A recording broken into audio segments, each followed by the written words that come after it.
Okay. So I've started praying, ano mo kaya ang maganda dapat gawin?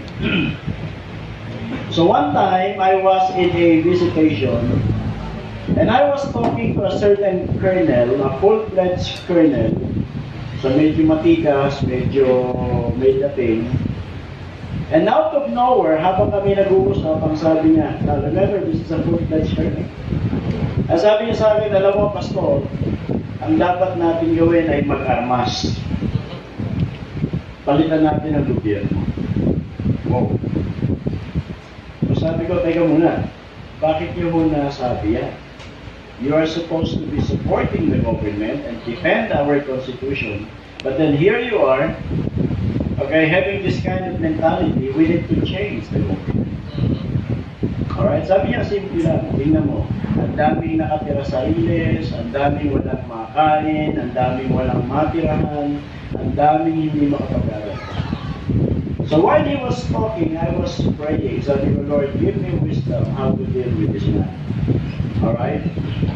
And then out of nowhere, habang siya'y naglalabas ng kanyang hinaing sa gobyerno, ito ang tanong ko sa kanya, Colonel, question.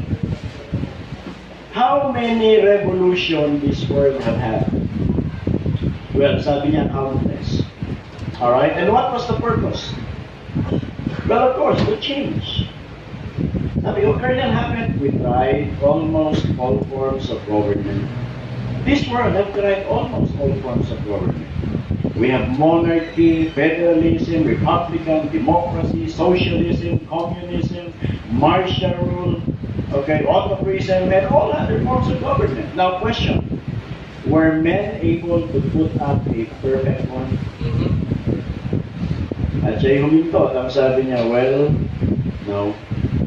Okay, so sabi ko, ito tayo ngayon, we will arm ourselves, put down the government, then what will happen?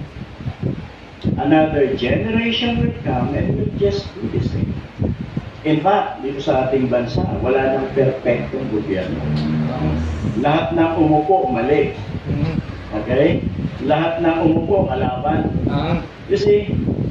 And sabi ko kay Colonel, listen Colonel, the problem really is not our government.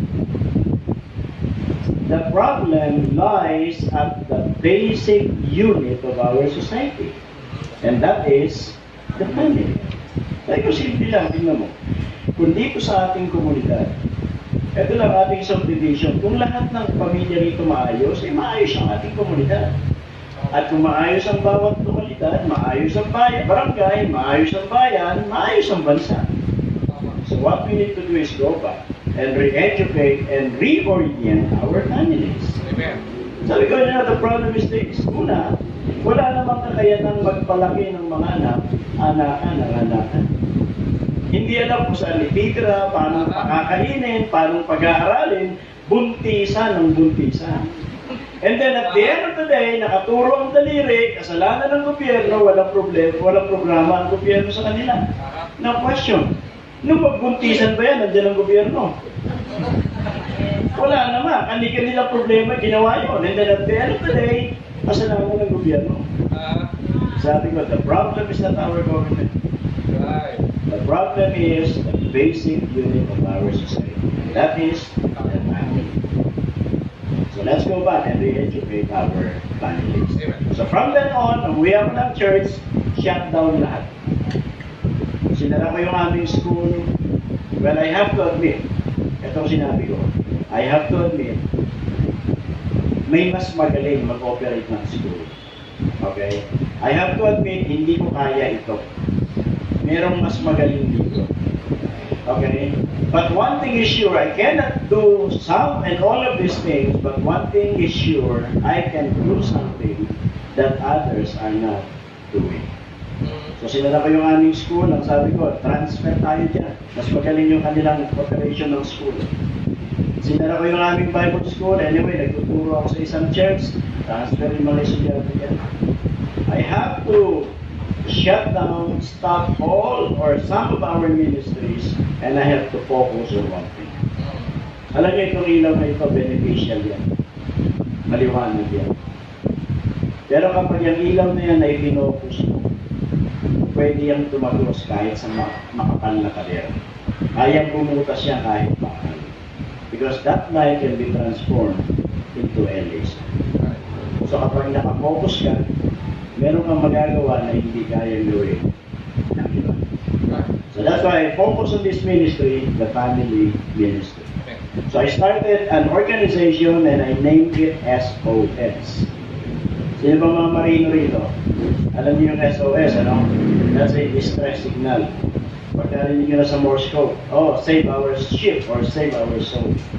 But my SOS stands for Save Our Society. Amen. Because the basic unit of the society is the family. Now I would like you to open your Bibles with me, please. Magbabasa tayo ng dalawang talata. Kukumpara natin ito. You open first in Exodus chapter 20.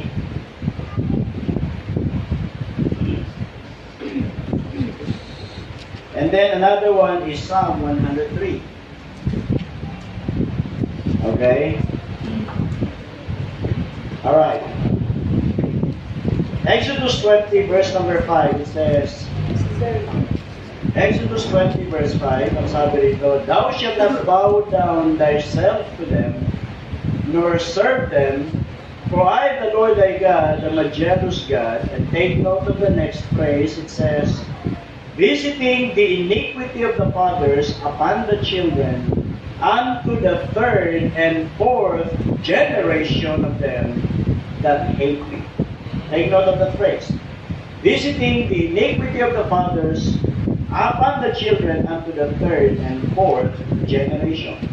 Okay, in Psalm 103, verse number 17, ito naman ang sinasabi, But the mercy of the Lord is from everlasting to everlasting upon them that fear Him.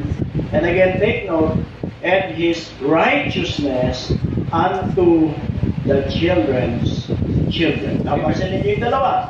Yung una ay nagsasabi, aalalahanin ko ang katampalasanan ng inyong mga magulang hanggang sa makatatlo at makaapat na saling lahi.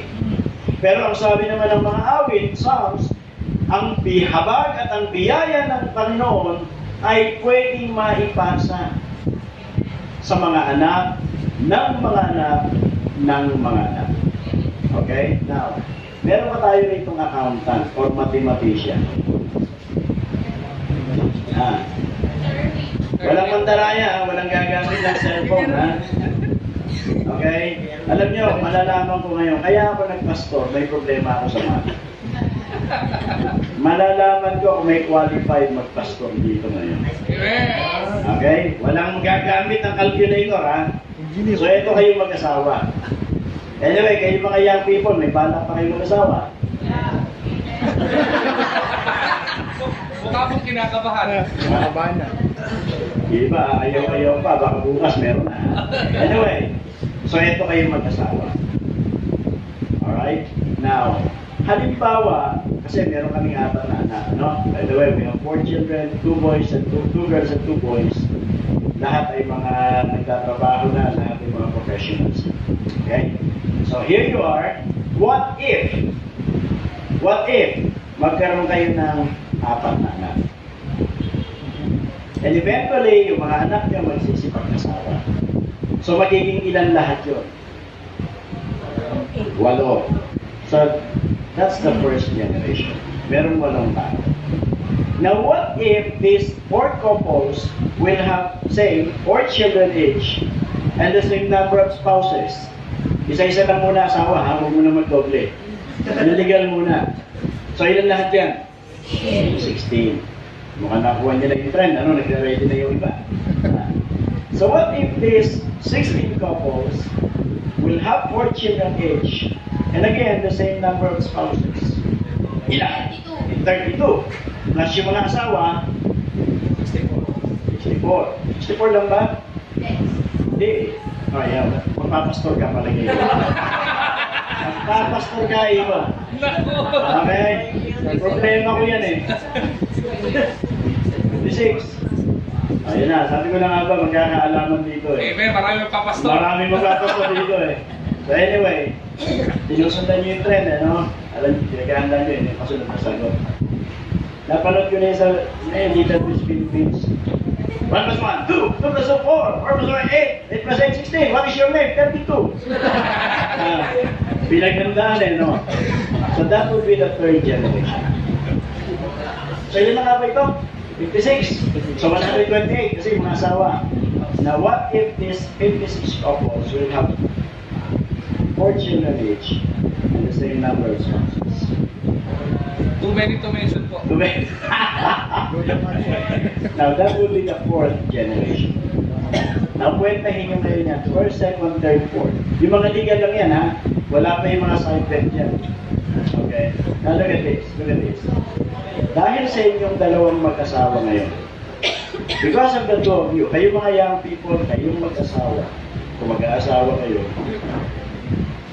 you will have several numbers of people, maybe hundreds or thousands, down to the third and fourth generation. At dahil sa inyong dalawa, you are potential to pass on to the next 4 generations, either Exodus 20 verse 5, which is the cursing, or you can pass on to the next 4 generations, Psalm 103 verse number 17, and that is the mercy and the righteousness of the Lord unto the children's children. Dahil sa inyo magkasama. Now question, ano ang gusto niyong maipasa sa susunod na mga sakilan? You have no any other choices. Whether you like it or not, it's either you pass on blessing or cursing. Alright? Now, turn with me in the book of Matthew, chapter 12, verse number 29.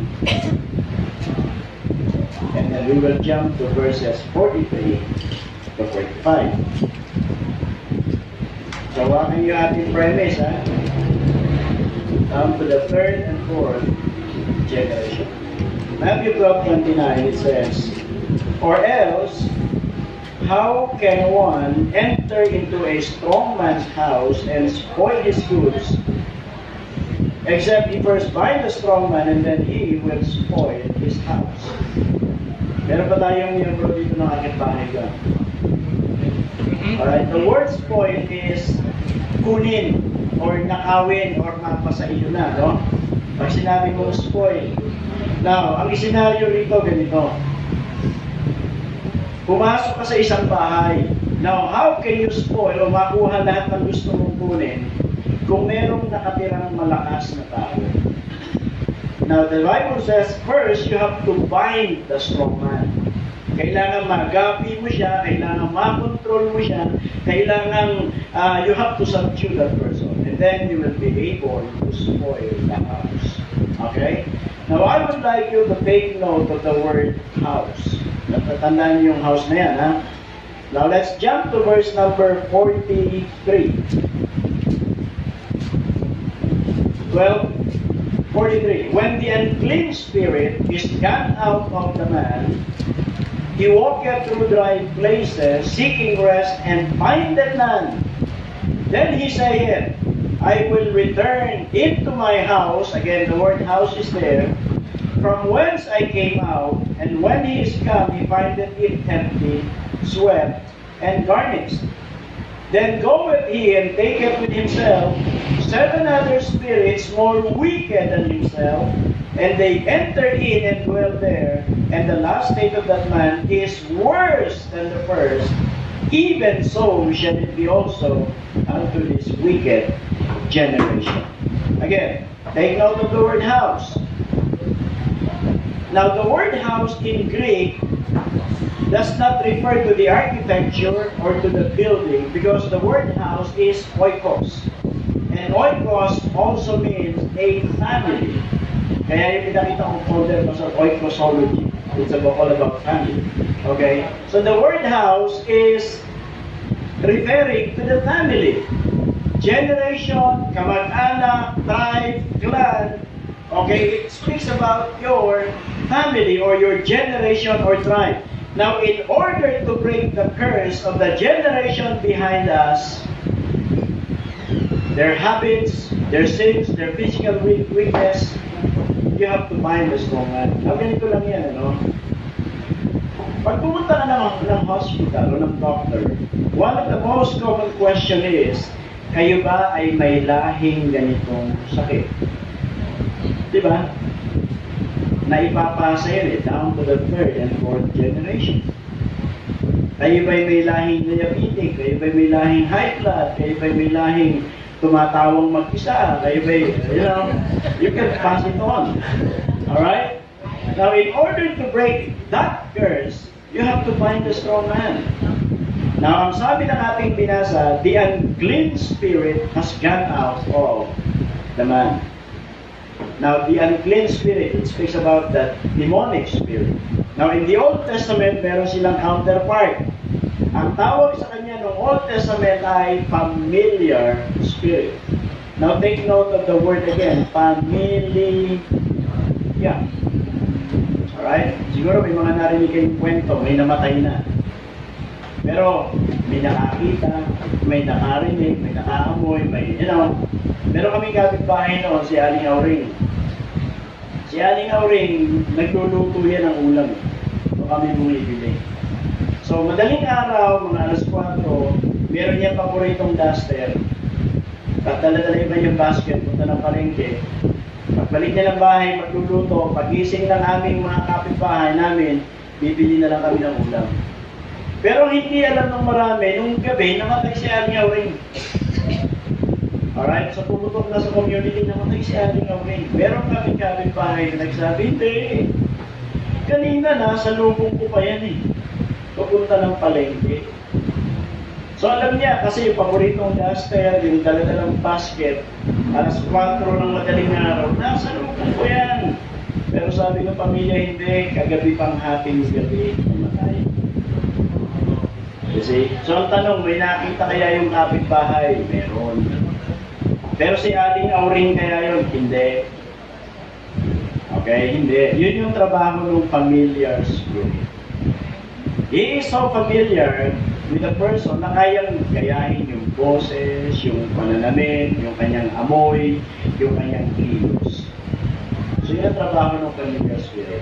Now, umalis yung unclean spirit. Lumabas. Alam niyo bakit lumabas yun? One thing is sure, kaya yun lumabas, kasi merong strongest man na dumating. When you got saved, you become the temple of the Holy Spirit. Alright? Layas yan. Kaya lang paglayas niya ito. Kasi itong familiar spirit na ito, since time immemorial, nakabantay na yan sa ating mga pamilya. Alam niya yung history ng family mo. Alam niya ang problema ng family mo. Alam niya ang weakness ng family mo. Alam niya yan. Kaya hindi siya basta-basta susuko. Nung siya ay napalayas, the unclean spirit has gone out of the man, but then later on he said, I will go back to my house. That's my house. That's my family. I've been taking care of that family since time immemorial. Alam ko istorya ng pamilya, alam ko yung weakness niya. So pagbalik na yun ng unclean spirit, eto na. Tinignan ka, hindi na pwede ito, save na to eh. Ando na yung Holy Spirit. But remember the word house, titingnan ngayon yung kasampahin. O yung isang kapatid, hindi paligtas. O yung magulang, hindi paligtas. O yung anak, hindi paligtas. O yung asawa, o yung anak, hindi paligtas. So, eto na ngayon. Anong gagawin niya? Papalit yan. And he will bring with him 7 more wicked spirits. And what will happen? It will become worse. Tingnan niyo mga succeeding generation at yung present generations. Noong unang panahon, yung aming mga lolo, pupunta lang yan ng kanto, bibili ng isang shot, 25 shot on. Pag-shot niyan, pag-uwi niya ng bahay, pakanta-kanta yan, mamaya tulog na. Okay? Ngayon, ano yung mga sumunod na generation? Pwede ba yung isang shot? May nagtanong nga, Pastor, ano yung shock tong? Wala naman nakakalam yata na shock tong. Ang alam nila ngayon, emperador. Ice blue. Ano pa mga bago ngayon, ha? Hindi ko na alam eh. Yun ang alam nila. Oh. Pino, 4 cantos. Yan mga alam nila. At hindi pwedeng pa-shot-shot. Yung iba dyan, 1 linggo magtatrabaho. Pagdating ng Sabado, sweldo, bumabaha yung case ng beer. Doon lang uubusin. You see, palala ng palala ng palala. Noon, makaamoy lang ng usok ng sigarilyo, nahihilo na. Yung mga sumunod na generation, hindi kontento sa singhot. Yung iba, tinuturok pa sa utak. Okay, palala ng palala ng palala. Yung aking mga ate noong unang panahon, naalala ko yung ganitong bahay, Ganun yung bahay, kapis pa yung aming bintana eh. Alright? Yung aking mga ate, pag yun ay nagkamison, napasok na yun sa kulambo, matutulog na. Ang mga babae ngayon, pag nagkamison, anong gagawin? Lalabas sa bahay. Pupunta ng mall, mamamasyal. Ang masakla pa, pupunta ng simbahan. Palala ng palala ng palala. Ang mga kabataan noon, natutuwa ko ito sa inyo kung sino yung mano. Very good, mga young people. Ang mga kabataan noon, pag nasa lubog namin yung aming maestra o yung aming maestro, pagdating sombrero, magandang araw po, magandang umaga po. Kukunin yung gamit ng teacher, dadalhin sa classroom. Pero kayo, kahit makabungguan na yung mga teacher, ako'y nag-seminar sa Ricardo Papa High School. Ang sabi ng mga teacher, Pasko. Noon, pag tinitigan ng teacher, naiihi sa kalawang. Ngayon, pag yung teacher tinitigan ng estudyante, yung teacher ang naiihi sa kalawang. Baliktad, palala ng palala ng palala. Sabi ng isang teacher, Pasko, may estudyante kami ito, nagdadala ng granada sa classroom. Sila na ang takot sa estudyante. Bakit po? He will bring with him 7 more wicked spirits. And the next generation will be worse than the first. Okay? Bakit mas maraming mga delinquenting kabataan ngayon? Simple lang. Kasi maraming delinquenting magulang. Kaya nagiging ganun yung mga sumunod na generations. Alright? So when the unclean spirit is got out of the man, this means that you got born again, the Holy Spirit came in and resides in you. But your children can inherit your weakness. Pwedeng maipasa yun, ang masakla, palala, ng palala, ng palala. The devil will come in and attack your children with the old weakness and the old sins that you had, or your grandfather or your great-grandfather had. So yan, sa Old Testament, ang tawag sa kanila ay familiar spirits. So if you have children, they'll watch for the next generation to attack. Kaya kayo mga young people na yun, merong nakaabang sa inyo. Ano sabi ng Bible? Satan is like one, a roaring lion. Kung napapanood yan, Animal Channel, Discovery Channel, okay, Animal Planet, nakita niyo yung leon. Bakit yan tinawag na the king of the jungle? The king among the beasts. Alright? Kasi siya'y matalino. Ang leon, hindi yan para ba'y na hayop. Nakaupo lang yan sa damuhan, okay, o sa ilalim ng puno, pero yung kanilang mata napakatalas. Papagas pa sa likod niya habang nakaupo, pero yung mata, pinagmamasdan niya yung flock, pinagmamasdan niya yung kawan ng mga hayop. Tinitingnan niya, sino kaya rito yung pipilay-pilay? Sino kaya rito yung babagal-bagal? Sino kaya rito yung madaling sakmalin? Kaya mga young people, may nakabang sa inyo. Tinitingnan kayo. Sino kaya rito yung backslide? So pag nakita niya na yan, tatayo yan. Lalakad yan, dahan-dahan, pabilis ng pabilis, pabilis ng pabilis, biglang tatalo niyan.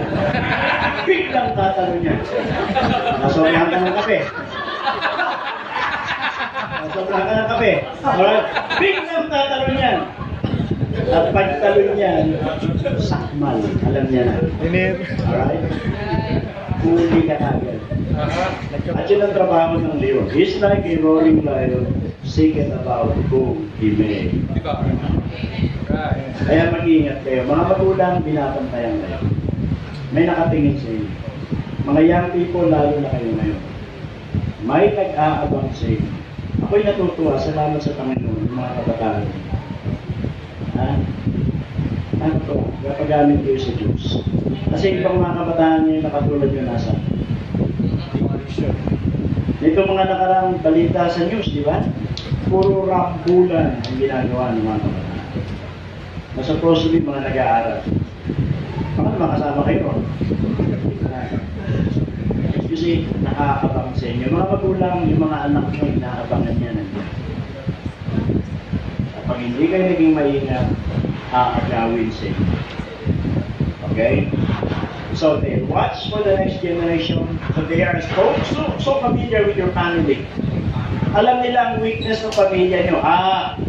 Ang problema ng pamilya niyan, babae. So you offer yan ng devil sa iyo. Okay? Ang problema ng pamilya niyan, bisyo ng alak. So you offer yan. Basta nyo, pag-aralan nyo yung lahi ninyo. Pag kayo ay merong kamag-anak na lasinggero, balikan nyo lang. Baka may minuno kayong lasinggero. Pag ang pamilya nyo ay problema ay immorality, balikan nyo lang. Baka meron kayong lolo, meron kayong ninuno na yan ang kahinaan. Kasi, kung problema ng pamilya ay pera, ganun lang, balikan nyo lang. Baka may lahing ganun ang problema sa pera. Kaya nga, down to the third and fourth generation. Alright? Now look at this. This is a very classic example. Learn the story of these two families. Ito yung totoong pamilya. They were contemporary, sabay na nabuhay sa Amerika. The first one was Max Jukes. Ang problema kay Max Jukes, he was an atheist. At ang napakasawa niya ay ganun din. Hindi rin naniniwala sa Diyos. And when I make this research, this study, some 560 descendants were traced. 350 just died as popes, mga pulubi. 150 become criminals. 7 were murderers. 100 were drunkards. And more than half of women were prostitutes. Wow. Now, the U.S. government tried to rehabilitate this family and even cost the government more than $1.25 million. But, kunawabi, wala nangyari. Wala. Wasak, sira-sira ang pamilya. Now, listen. As we go on, mamayang hapon, malalaman nyo, somehow may background. Okay? Somehow I came from, this kind of family. I was a product of a broken family. Alright? So, mamayang hapon may kwento, dapat itong kayo. Right. So, paano mo putol yung sumpa? Paano mo break it? At marami rito mga kabataan. Kayo mga kabataan, some of you or most of us, we were products of broken family. Alam nyo, wala halos libre na ngayon. Lahat tayo somewhere somehow ay apektado ng sumpa patungkol sa pamilya. Wasak at sinama. Pero the reason I can stand in front of you is a proof that we can break those curses. Okay? Now, so ito si Max Jukes. Ito yung lahi ng kanyang pamilya. Pero walang nangyari. Nagtuloy-tuloy yung sumpa. Now, another one is Jonathan Edwards. See?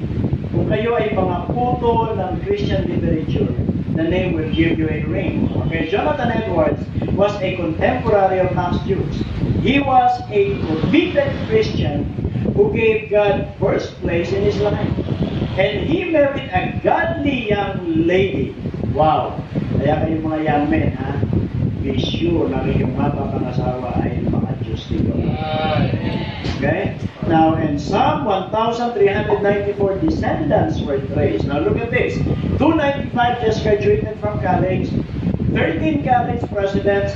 65 professors, 3 U.S. senators, 3 state governors, some are ambassadors or ministers to foreign countries, 30 judges, 100 lawyers, 1 dean of an outstanding law school, 50 physicians, 1 dean of medical school, 75 military officers, 100 missionaries and preachers, 80 head public offices, 3 mayors, 1 comptroller of U.S. Treasury, and 1 even became a vice president of U.S.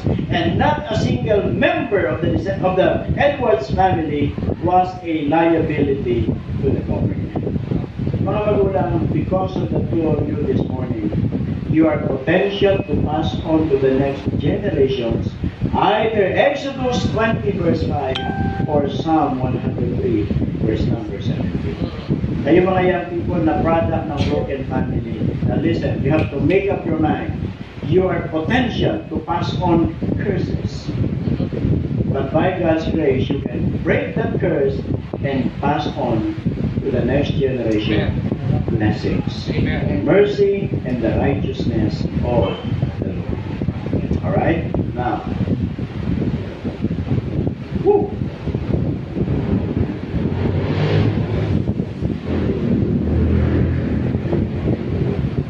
Now turn with me please in the book of Acts chapter 5.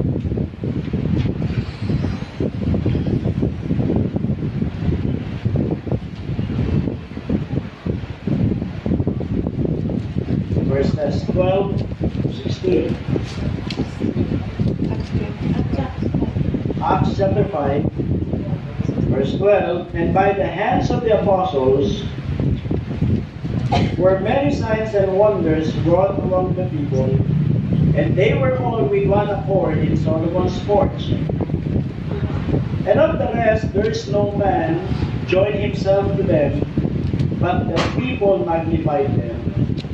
And the believers were the more added to the Lord, multitudes both of men and women. Now take note of this, in so much that they brought forth the sick into the streets and laid them on beds and couches, that at the least, now take note of the next word, the shadow of Peter passing by might overshadow some of them. So maraming nakarinig na darating si Pedro. Gusto nilang pagalingin yung mga may sakit. Eh hindi kayang i-accommodate ng mga apostles. So ang ginawa nila, inihilera doon sa tabi ng daan. Kung saan, pag tinamaan, yun ang kanilang paniwala, tinamaan ng anino ni Pedro, sila ay gagaling. Okay? So hindi tayo mag-healing crusade ngayon. Ha? I would just like you to get the principle about the shadow. Because our subject is casting a long shadow. Remember, down to the 3rd and 4th generation. Ang problema, yung first generation hindi nagtayos. So that's another 4. Yung second generation hindi nagtayos. That's another 4. So nagiging compounded. Now look at this. Kaya ganito ang problema ng ating bayan. Kasi yung bawat henerasyon ay hindi ginawang mag-ayos para sa Panginoon. Okay? Now, let us define terms. What is the meaning of the word shadow? Shadow is a reflection of real thing. Shadow means darkness cast. Wala namang color na shadow. Pinakita mo yung color na nino? Wala naman. Shadow is a mirror or an image. Okay? And then finally, shadow is our constant follower.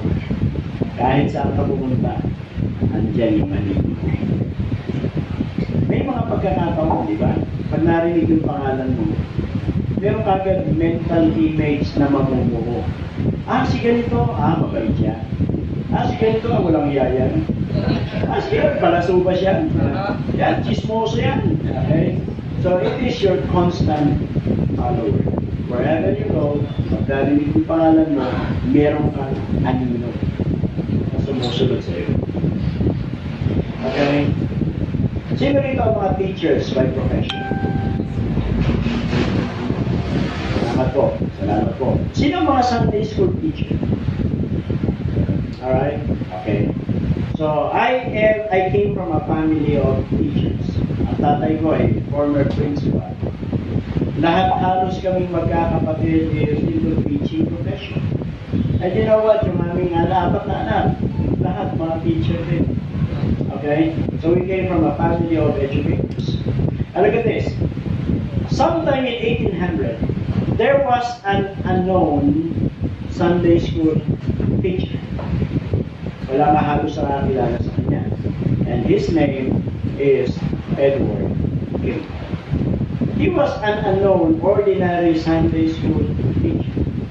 Pero isang araw sa kanyang klase ay mayroong umattend na isang young man na nagtatrabaho sa isang shoe factory. So na-witnessan ni Edward Kimball na disciple itong mamang ito, and then later on, this man became to be the world-renowned Dwight L. Moody. Kasi, kaya kayo mga Sunday school teacher, kayo mga teachers by profession. Who knows, one day, you may produce one of the greatest man or man of God in this world. Okay? So under the ministry of D.L. Moody, he influenced a man named F.B. Mayer. At sa ministry ni F.B. Mayer, he produced J. Wilbur Chapman. At sa ministry ni Chapman came Billy Sunday. And during his time, ang tawag sa kanya ay modern day Apostle Paul. Kasi he was so zealous. Alam niyo kung si Billy Sunday, he was a professional baseball player. Pero nag-resign doon, and he made himself available to be a 10th man or Chapman. No, kasi yung unang panahon, wala naman mga buildings na ginagamit. Pag nagkakaroon ng evangelistic crusade, nagtatayo sila ng mga tents. At etong si Billy Sunday, kinalimutan yung kanyang profession to set up the stage and the tents para mag-preach si Chapman. Alright, now under the ministry of Billy Sunday came Mordecai Ham, a cowboy preacher. And under Mordecai Ham came Billy Graham. You see, kilala si Billy Graham. One of the greatest evangelists. Kailan lang namatay siya, no? And he influenced many presidents in America. And even globally. Marami akong preacher na kilala, they got saved when Billy Graham held a crusade in Luneta. Okay? Now, under the ministry of Billy Graham, he influenced a man named George Beauchamp Vick. At si G.P. Vick, ang unang-unang founder and organizer and president ng Baptist Bible Fellowship, BBF. Okay? And the story goes on and on and on. Okay? Sa kanya, nag-produce ang BBF. At this one part, one group of Baptists. At ang unang-unang BBF church dito na na-establish ay yung sa Santa Mesa. That was after the World War II. At ang naging instrument dyan ay si yung American GI na later on naging bumalik sa Pilipinas, and he established the Baptist Bible Church in Nueva Ecija sa Mandaluyong, and so on and so on. You see, because of this unknown Sunday school teacher, he casted a very long shadow. Every time you mention the name D.L. Moody, ang nasa likuran niya walang iba, si Edward King. And the reason why you are here, because there is someone used by God to share to you the gospel. Amen. Pero ang tanong, yung aninong yun hanggang saan kaya? Baka sa inyo na lang puminto. Sana magtuloy-tuloy. Okay? Now, let us learn some principles. Number one, there is no ability to make a shadow without an outside source. Walang anino pagka walang liwanag na pinanggagalingan. At tandaan nyo, sabi ni Jesus, I am the light of the world. So when you got saved, you have now the potential to cast a shadow. Meron akong member doon, yung aking musical director. When he was in high school, yung tatay niya ay clerk of court, sheriff ng aming bayang Manila. So he was a lawyer, He was a tough guy. Pero sabi niya, Pastor, itong anak ko na ito. Pag ito'y pinalo ko, ako ang umiiyak. Sabi ng lawyer. Bakit? Hinahataw niya na ng 2 por 2. Nakatayo lang yung bata. At sasabihin sa kanya, ano, tapos na kayo? Tapos na kayo? Junior niya pa naman. Kaya umiiyak itong lawyer niya. At you know what? When this young man got saved, 180 degrees. Kaya ang dami niyang kaibigang nadala sa church. Yung kanyang family nadala sa church. Bakit? It was a totally 180 degrees turn. Nakita yung pagbabago sa kanya. He casted a very good kind of shadow. Jesus was seen in his life. At yun ang kayo makakita.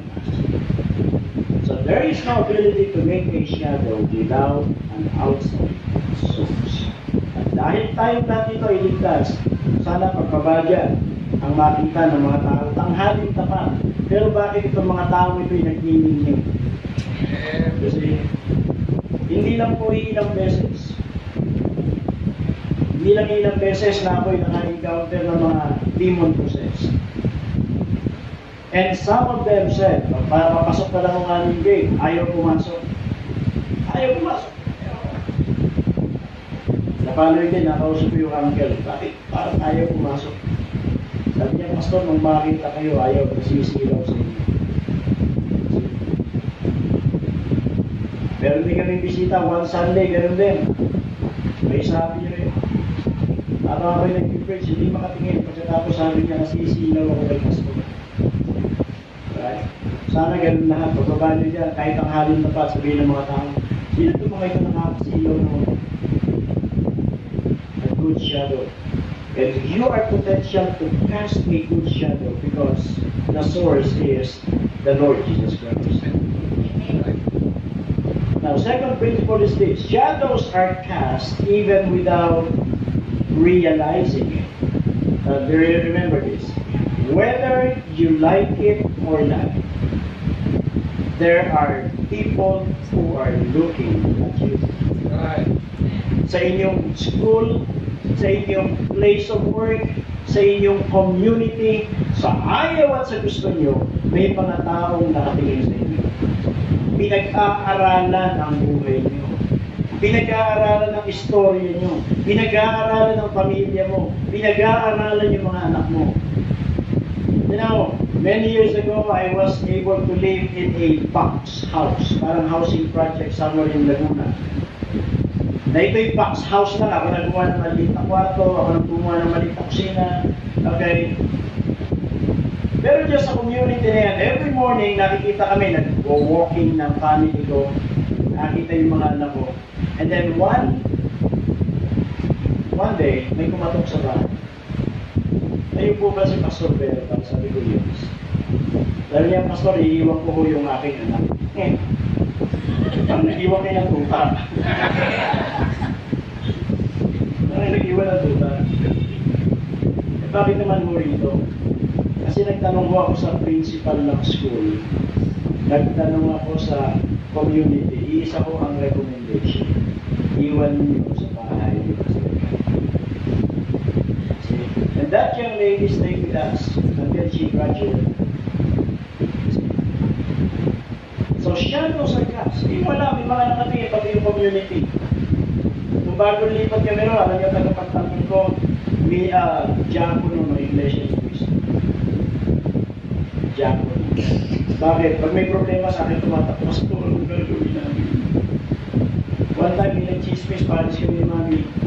Ano, sila may mag-asawa. Narinig ng diakono. Kayo mga buwisit kayo. Yung mag-asawa niya, bahay, simbahan na. Ayoko, wala kayong mga magawa. Pasok kayo mga bahay niyo. Pinagalitan yung mga kapit-bahay natin. Ano tayo pagtanggol ko dyan? Kasi, shadows are cast even without realizing. Ayaw sa gusto nyo, may nakatingin sa inyo. Amen. Mga magulang, simple lang yan. Punta kayo sa palengke, kasama niyo yung anak niyo. Namili kayo. Pagbigay ng sukli, sobra. Nakatingin yung anak niyo. alam nung anak mo, ano sasabihin mo? Blessing. Answer prayer tayo. Naglalakad kayo, nakasakay kayo sa jeep. May nakita kayong wallet. Ano sabihin mo sa anak mo? Anak, papax out ako. Medyo isinan ko ng konti. Blessing. Ano? May nakatingin sa inyo. Mulat sa pool, itong aking mga anak, sinasabi ko sa kanila, ayokong kayo'y nakakalat sa daan. Kumakain kayo ng candy, sabihin dyan, ibulsa nyo. Yung balat. Huwag yung candy. Kainin nyo yung balat, sabihin nyo yung candy. Huwag, sabihin nyo yung balat. Kainin nyo yung candy. Simpleng mga ganun bagay. And one day, nag-jeep kami ng aking bulso. Nag-jeep kami. At sa loob ng jeep, may mga kumain tinapon lang doon. Tingin sa akin yung aking bulso. Hinihintay niya pagalitan ko yung mga tao. Kasi ginagawa ko yun. Naninitaw. Pag ako nagdadrive, okay, sa ako nyo kakainin yung linya ko. May linya, nasa lubong kayo. Huwag na huwag mong gagawin mo. Bakit? Tututukan ko kayo. Bahala kayo paano kayo bumalik sa linya nyo. Kasi galit na galit ako sa mga ganun. Shadows are cast even without realizing it. Lalo na yung mga anak mo nakatingin sa iyo. May kumatok. Miral. Okay na miral ko, kumbay. Sabihin mo wala ako. Kasi, tapos pag yung anak mo nagsinungaling, galit na galit ka. You know, a survey was conducted, 75%. Ang tanong, saan kayo unang natutong maligarilyo? 75% responded sa loob ng bahay. Bakit? Kaya si Daddy, anak, nakibili na Josie. Sindihan mo na rin. Dating si Uncle, iyo, dinawa mo sigarilyo. Pakisindihan mo na rin. Sindi-sindi yung bata. Nung huli, yung bata ang sigarilyo. Saan nagturo sa inyo? Pero 75% sa loob na. Alright? Shadows are cast. Yung aking mga anak, pati yung hati ng buhok. Pag nanamit, pag naglakad, bakit? Patay bill. Yung aking mga anak na babae, lahat, kinukonsulta sa mga pinay. Okay? Shadows are cast, even without realizing. Nagdadrive ako. EDSA, kasama ko mga young people. Pagdating sa hit po yan, para MMDA. Sabi ko, sir, ano ang violation ko? Sabi niya, sir, nasa yellow lane kayo. Eh, nung time na yun, wala, kurado. So, binaba ko yung window, sabi ko, God, parang wala akong nakikita ng dinaw. Sabi niya, kahit na ho, ito'y intended para sa mga bus. Ang ganun mo ba?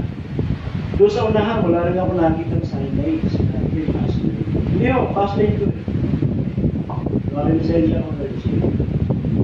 Bigitan mo ako. Kung alam mo mali, bigitan mo ako. Dahil tinuturuan ko itong mga kabataan ito na sundin kayo. Na pagdating sa kanli, matutong sumunod sa authority. Bakit po? Ano mo ba kayo? Pastoral yan. At sinabi ko sa mga kabataan ito, sundin kayo. Biglang kambyo. Pastor, alam nyo, madalas po kami mapaaway talaga dito. Kasi ayaw lagyan ng yellow lane. Pastor, pwede ko ba pag-pray nyo ko? Pastor, pasensya na ho, binalik ko sa inyo. Hindi ko kailangan ko tikitan. Talagang violation yan, sige. Alright? Kasi tinuturo ko yan sa mga young people namin na kahit mukha kayong gwapo o mas mabango kayo, pero pag sinabi ng traffic enforcer na hinto, kailangan mo huminto.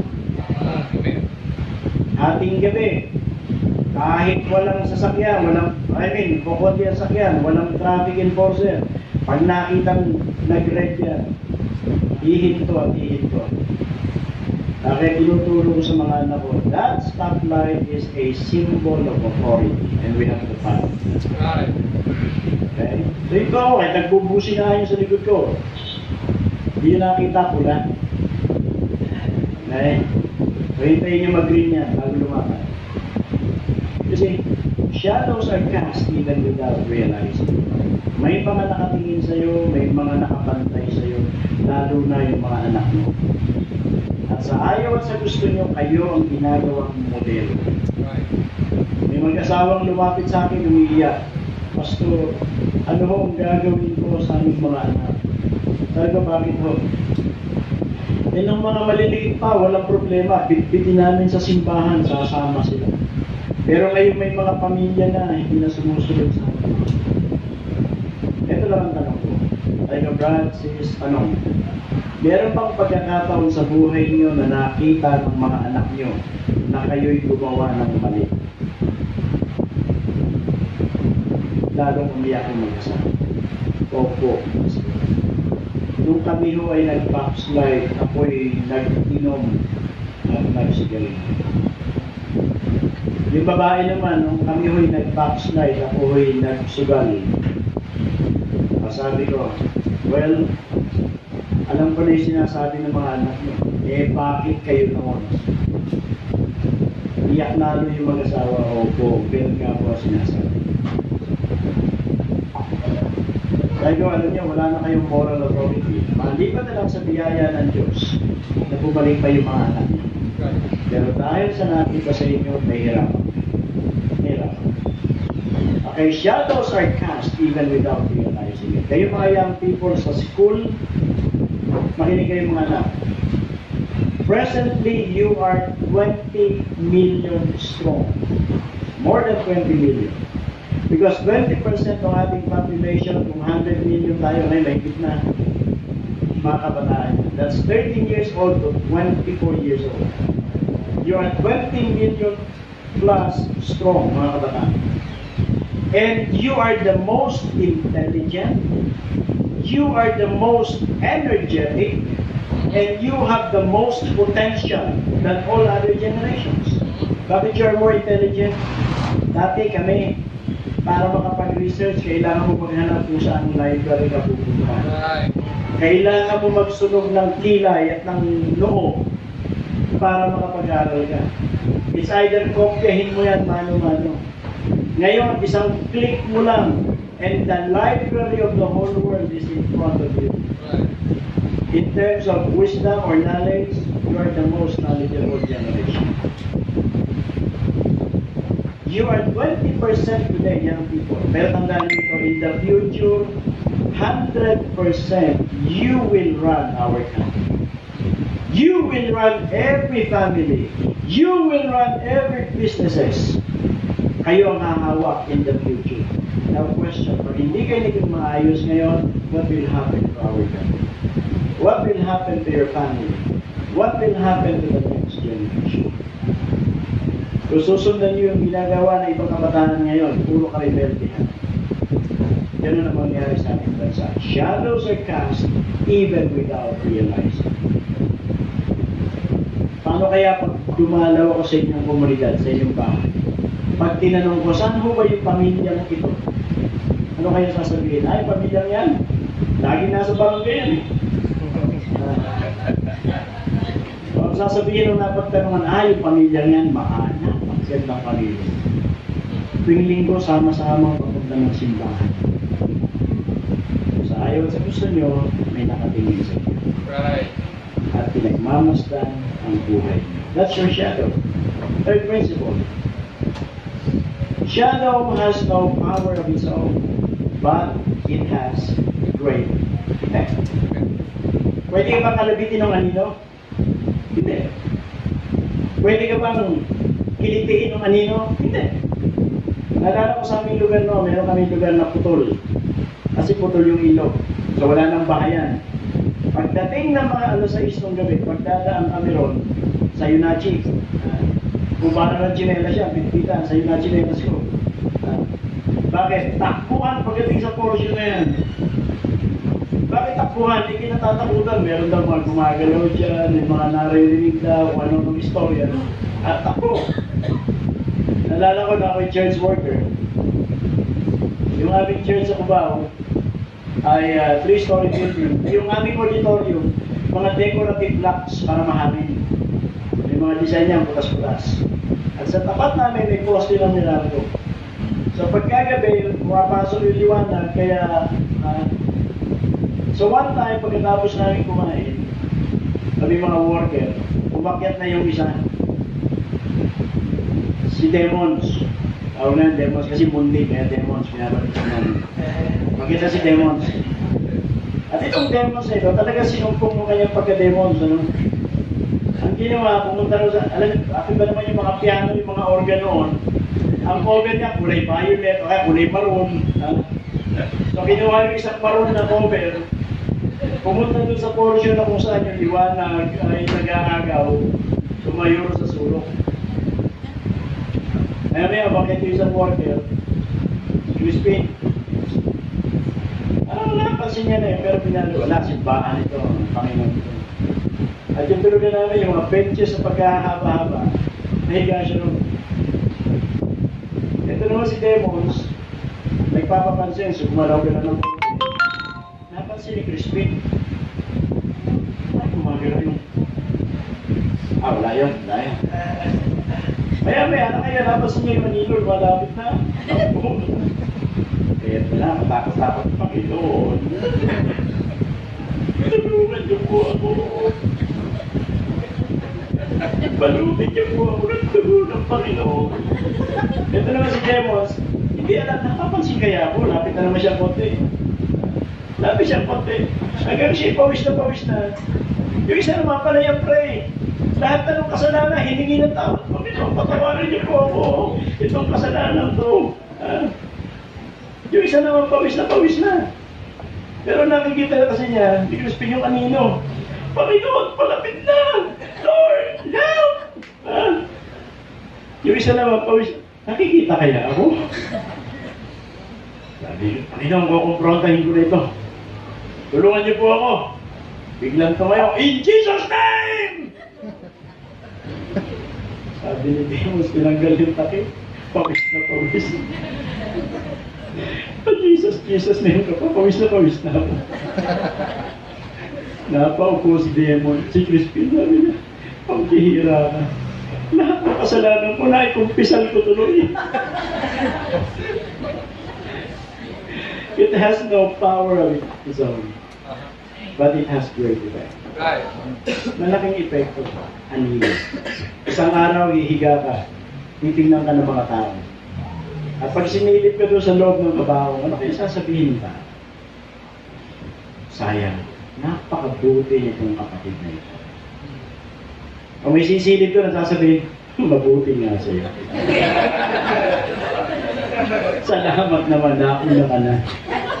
Nabawasan ng pasaway sa mundo. Pag narinig yung pangalan mo, ano kayang imahe ang mamumuo? Ang taong ito ay talagang napakabuti. Ang pamilyang ito ay talagang napakaayos. Kung sasabihin itong pamilyang ito, naku, pasaway. It has great effect. Sometimes, a shadow is cast longer. Katulad ni Edward Kimball, from 1800 down to the 21st century.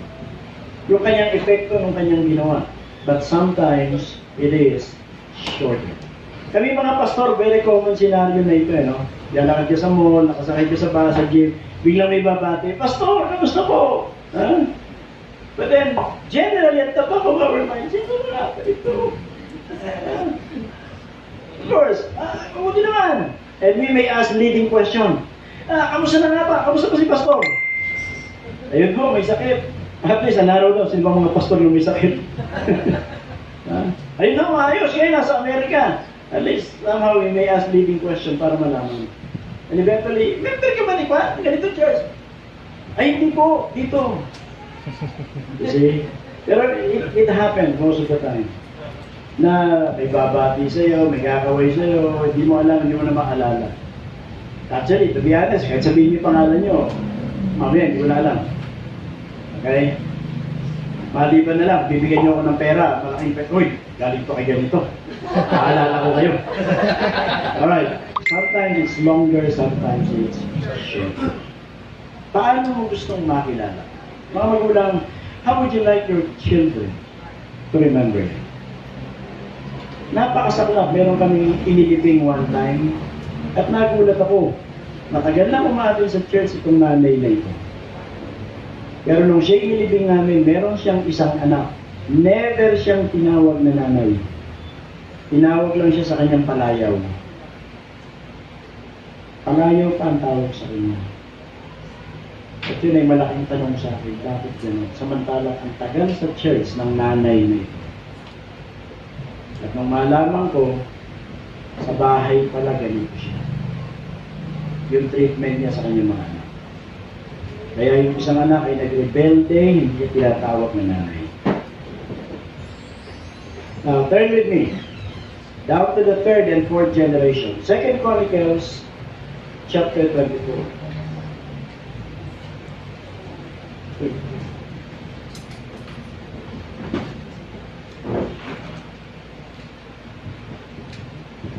Second Chronicles 24.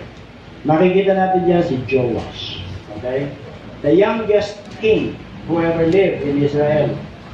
Joash was 7 years old when he began to reign. Now, let's jump to verse number 2 at tatandaan niyo yung phrase na babanggitin. And Joash did that which was right in the sight of the Lord all the days of Jehoiada the priest. Okay? Tandaan niyo yung phrase na yun. And he did that which was right. Habang nanduroon si Jehoiada, biro mo naging hari ka, 7 years old. So what could you expect? Diba? So naging alalay niya, spiritual advisor niya, ay si Jehoiada. At naging maayos ang kanyang pamamalakad. Nirepair niya yung temple kasi bago siya naging hari, nagkaroon ng kudeta, yung kanya mismong lola. Gustong agawin yung kaharian. So winasak lahat, pati yung templo. Nung si Joash ang naging hari, nirepair niya yung temple. Napakagaling, mahusay. Kaya lang ito ang problema ngayon. Dumating ang panahon, dito sa verse number 15, but Jehoiada waxed old and was full of days when he died, and 130 years old was he when he died. So namatay yung kanyang spiritual advisor. Verse number 17, ito nang masaklap. Ito nang masaklap. Now after the death of Jehoiada, came the princes of Judah and made obeisance to the king. Then the king hearkened unto them.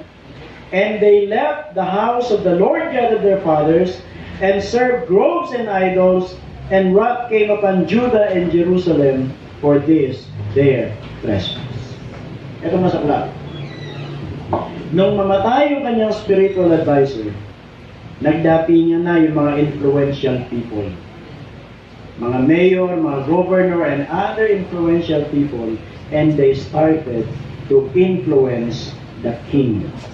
Now, ito masaklap. Ang sabi ng Bible, and they left the house of the Lord God of Israel. And they started to serve groves and idols. Alam niyo yung groves? Alam niyo yung mangroves? Ito yung linya ng mga puno. Ang ginawa nitong si Joash, tinanggal yung mga dahon, naiwan yung mga sanga, at yung bawat puno na nanduroon ay ginawa ng hugis ng mga katawan ng babae at lalaki. At ito na ang kanilang sinasamba. Nagkakaroon sila ng mga sexual orgies and worship sa lugar nila. And he started to left the house of the Lord God of Israel. Kilala natin si Joshua. Ang battle cry ni Joshua, but as for me and my house, we will serve the Lord. Pero alam niyo ang masaklap na katotohanan, after Joshua, if you go to Judges chapter 2, Ang sabi ng Bible, there came another generation who does not know Joshua and his contemporaries.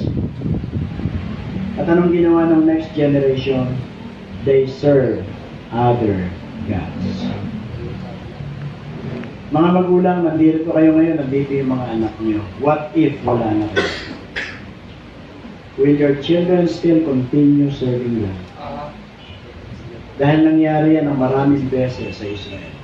So here's Joash, when Jehoiada died, Jehoiada the priest died, influential people came and they started to influence the king, and Joash left the house of the God of Israel. Now what do you think will happen to the next generation? Nung mamatay si Joash, chapter 25, may pumalit sa kanya, yung kanyang anak. Here comes Amaziah. Chapter 25, and Amaziah was 25 years old when he began to reign. Jump to verse number 2. And he did that which was right in the sight of the Lord. Nandun pa rin naman, he was a believer, he was a Christian, kaya lang may kasunod na. But not with a perfect heart. Naku po, ito na. Kagaya ng magkasawang yun, yung kanilang mga anak, not with a perfect heart. May nakita. So ito ngayon si Amaziah, lumalaki, nakita niya yung tatay niya, he started good, he started great, kaya lang nang mawala na yung spiritual advisor, he started to accommodate other gods. At lumalaki si Amaziah, nakikita niya. Amaziah was a great leader. In fact, the other nations paid tributes, taxes, para wag silang digmain ni Amaziah. But then one day, ito naman ang naging problema ni Amaziah. In verse number 14, 25:14, excuse me. Now it came to pass after that Amaziah was come from the slaughter of the Edomites, inalaban niya yung mga Edomites, pagbalik, itong ginawa niya, that he brought the gods of the children of Seir and set them up to be his gods and bowed down himself before them. Nagdala pa siya ng ibang Diyos. Not only brought those idols, he even offered incense unto these idols. You see, remember the principle? Down to the third and fourth generation. Nung si Amaziah ay namatay, chapter 26, here comes Uzziah.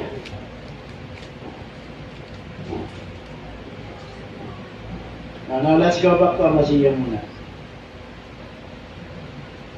Ayan, nung siya namatay, Uzziah came. Then all the people of Judah took Uzziah, who was 16 years old. In verse number 4, and he did that which was right in the sight of the Lord, according to all that his father Amaziah did. Remember the saying, like father, like son. So as the mother, so that daughter will be. Alam niyo bakit si Nero ay murderer? Sapagkat yung kanyang nanay ay murderess. You see, according to all that his father Amaziah did. Ito si Joash, napakaganda ng pasimula, pero nung huli, sumamba sa ibang Diyos-Diyosan. Pinanganak na marahil si Uzziah, nakita niya yung kanyang tatay, he was very great leader. Ibang bansa, takot sa kanya. Isang araw, yung tatay niya nakidigma, at pagbalik, dala yung Diyos ng ibang bansa. At hindi lang dinala, naghandog pa, nagsunog pa ng mga insenso. At ito ang nakita ni Uzziah. Isang araw, anong ginawa ni Uzziah? Napakarami niyang mga tagumpay. But then in verse number 16, but when he was strong, his heart was lifted up to his destruction. Why? For he transgressed against the Lord his God, and went into the temple of the Lord to burn incense on the altar of incense. Nakita niya yung tatay niya eh. Hindi lang nagdala ng Diyos-Diyosan, nagsunog pa ng insenso. Kaya lang ang problema, si Amasiya, mga idols yun. Malay naman ni Uzziah. Alam niya, ginagawa ng tatay niya. Isang araw, pinakialaman niya yung trabaho ng mga priest, ng high priest. Pumasok siya mismo sa templo ng Panginoon at siya ang nagsunog ng insenso. But you're familiar with the story. Dumating yung high priest, siya isinita, bawal ho yung ginagawa niyo, trabaho namin yan. Nagalit itong si Uzziah, hawak yung kanyang scepter, hahatawin niya yung high priest, but then suddenly, nagkaroon ng ketong. Napuno ng ketong ang buong katawan. At dahil sila ay merong quarantine law, kahit ikaw ay hari, hindi ka pwede rito. At siya ay sineparate. Isolated siya. And then what happened to the next generation? Namatay siya ay hitongin. Chapter 27. Sino pumalit? Jotham. Jotham was 25 years old. Verse number 2. And he did that which was right in the sight of the Lord, according to all that his father Uzziah did. Pero may karugtong na naman. Howbeit, he entered not into the temple of the Lord. Iba naman ang dating dito kay Jotham. Paglabas ng tatay niya, nakita niya puro ketong. Kaya sabi ni Jotham, no way. Wala akong pakialam. Ayokong makialam diyan sa gawain ng Panginoon. He entered not into the temple of the Lord.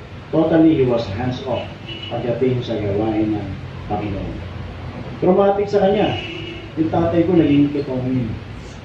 You see, nakita nyo yung degradation, yung paglagpak ng, remember the principle? Remember the iniquity of the fathers down to the third and fourth generation.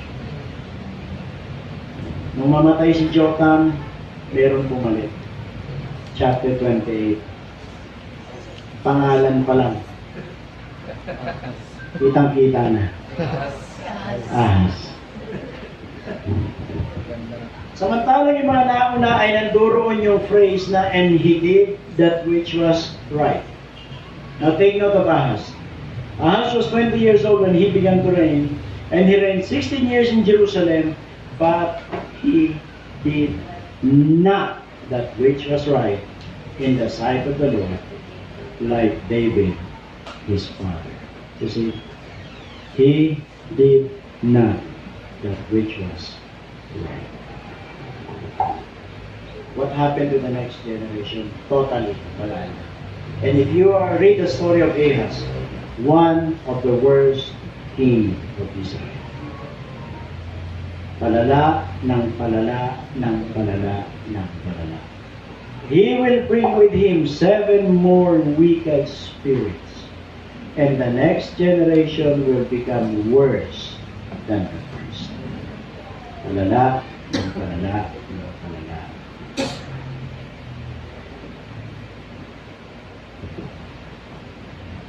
Now let's go to the book of John. John chapter 4.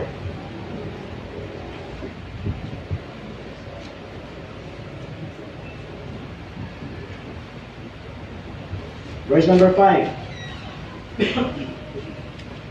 John 4:5. Then cometh he to a city of Samaria, which is called Sychar, near to the parcel of ground that Jacob gave to his son Joseph. Now Jacob's well was there. Jesus therefore, being wearied with his journey, sat on the well, and it was about the 6th hour.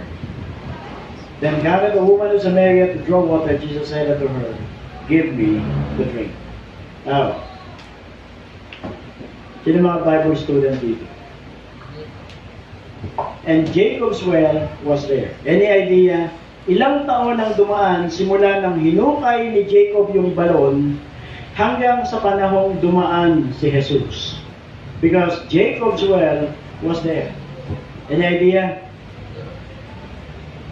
Well, most Bible commentators says it was about 1,600 years ago, and still Jacob's well is there. ilang libong taon na nagdaan. 1,600 taon, pero nanduroon pa rin ang balon ni Jacob. Mga magulang, isang araw, pangalan mo na lang ang babanggitin. Pero pag binanggit kaya ng mga sumunod na henerasyon ng iyong pangalan, meron kayang maaalala, meron kayang mababanggit na maganda para sa iyo. Now, tanong, sino sa palagay ninyo ang pinaka-best na tatay sa Biblia? Come on. What yung God the Father, human father? Who was the best human father in the Bible? Come on. Sino? Abraham? No. Sa Abraham, isang araw, papasok sila ng Egypt. Sabi niya sa asawa niya, yari ako dyan, papatayin ako dyan. Hindi tayo mag-asawa, ha? Imbis na siya yung mag-protect sa kanyang asawa, self-preservation. Rintahan niya yung sarili niya. Hindi ba rin na mapahamak ka? Baka asawahin ka dyan eh. Pag nalaman asawa kita, papatayin ako. So, magkapatid lang tayo. Okay? Sabi ko sa Abraham. Sa Abraham, ang dami asawa. Moses, hindi rin. Dami asawa ni Moses. Joshua. Yun na nga, yung sinabi ko kanina, ang battle cry niya, as for me and my house. Pero pagdating ng Judges chapter 2, yung sumunod na generation, walang sumunod kay Joshua. Okay? Joseph, hindi rin si Joseph. Dadalawa yung anak niya, si Ephraim at si Manasseh. Pero yung si Ephraim, mga lahi ng lasinggero yun. Job, nung mamatay yung kanyang mga anak, ano sabi ng Bible? They were eating and drinking. Mga nagiinuman. Jacob, lalo na, daming asawa. Asawa yung magkapatid, inasawa yung mga katulong. Sino ba? Adam, nagpatayin yung unang kauna-unahang mga anak. Sina? David? Naku, ilalo na. Yung isang anak niya, nirep yung isang anak. Nung nirep yung isang anak, pinatay naman yung anak, ang kapatid. Sino ba? King Solomon. King Solomon. Noong panahon niya, gano'n sana kita, 300 asawa, 700 ang kabit. Ewan ko. Sino ba? Who is the best human father? Meron best human father sa Bible. Boaz? Boaz, akibat natin sa kwento ni Ruth. Pero wala nang Jeremiah. Somewhere in Jeremiah. Pero hindi si Jeremiah. That's in the book of Jeremiah. Hindi. Para Bible quiz ah. Para Bible quiz ah. Trivia. Anyway, you can find that. That's in Jeremiah chapter 25. Alam niyo kung sino yung best human father? Si Jonathan. Okay, what made him the best human father?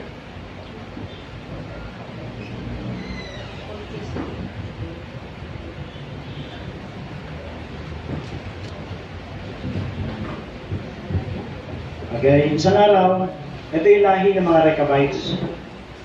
Okay, just to summarize the story, namiminto na ang galit ng Panginoon sa Israel. So sabi ng Panginoon kay Jeremiah, halika rito.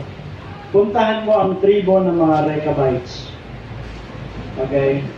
Lahi ni Rechab. Pero ang ninuno niyan ay si Jonadab. Si Jonadab ay nabuhay nung panahon ni Haring, I forgot the king. Pero nung panahon niyo, nakita niya ang problema ng hari, lasinggero. At nakapokus sa mga material na bagay, mga building, construction. Kaya ang sabi ngayon ni Jonadab, sabi niya sa kanyang mga anak, tandaan niyo ito. 3 bagay ang tatandaan niyo at ipapasa niyo sa mga susunod na salingkahi. Una, kayo ay titira lang sa mga tents. Pangalawa, hindi kayo iinom ng alak. Okay, dalawang utos. Isang araw, ang sabi ng Panginoon kay Jeremiah, tawagin mo ang lahi ng mga Rechabites si Jonadab. Dalhin mo sa templo. At painumin mo ng alak.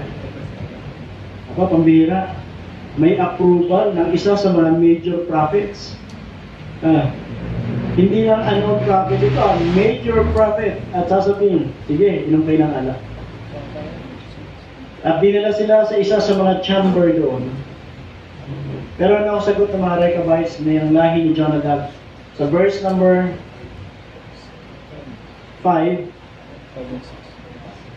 And I set before the sons of the house of Rechabites pots full of wine and cups. And I said unto them, Drink ye wine.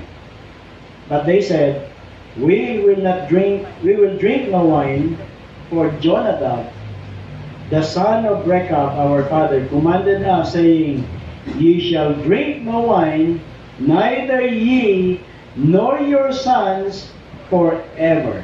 Neither shall ye build house, nor sow seed, nor plant vineyard, nor have any, but all your days ye shall dwell in tents, that ye may live many days in the land where ye be strangers. Yun ang utos ni Jonadab. At anong ginawa nila? Ipinasa.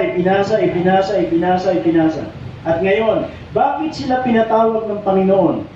Dahil gustong turuan ng Panginoon ng mga Israelites, tingnan nyo ang lahing ito.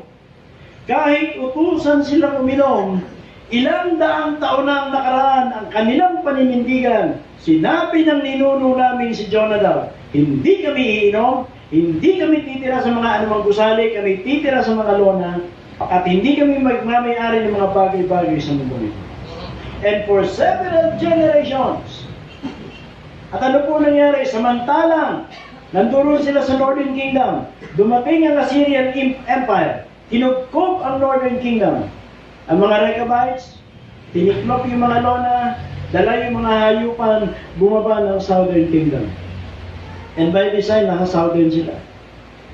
Pinatawag ni Jeremiah, parating na ang Babylonian, namiminto. Pag hindi kayo nagsisi, tingnan nyo itong tribong ito, hindi na kinig ang Israel.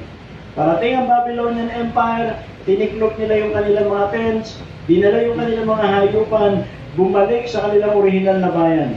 Samantalang ang dalawang kaharian ay naging mga alipin, ang mga Rechabites ay nanatiling malaya.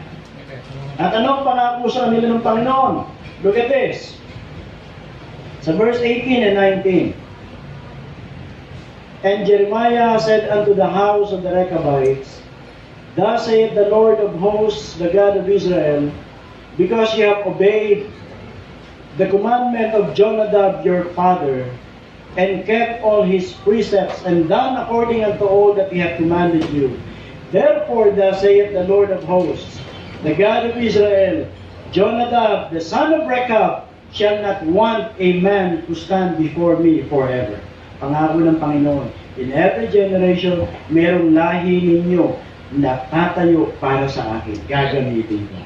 Now listen, His word has endured to 1,600 years ago, and still, Jacob's well is there. Mga magulang, isang araw mawawala tayo. Nung mawala si Joshua, wala nang sumunod sa kanya. Mga great men of God, si Eli, yung mga anak niya, hindi sumunod sa kanya. One of the great judge and prophet was Samuel, pero yung mga anak niya, hindi sumunod sa kanya.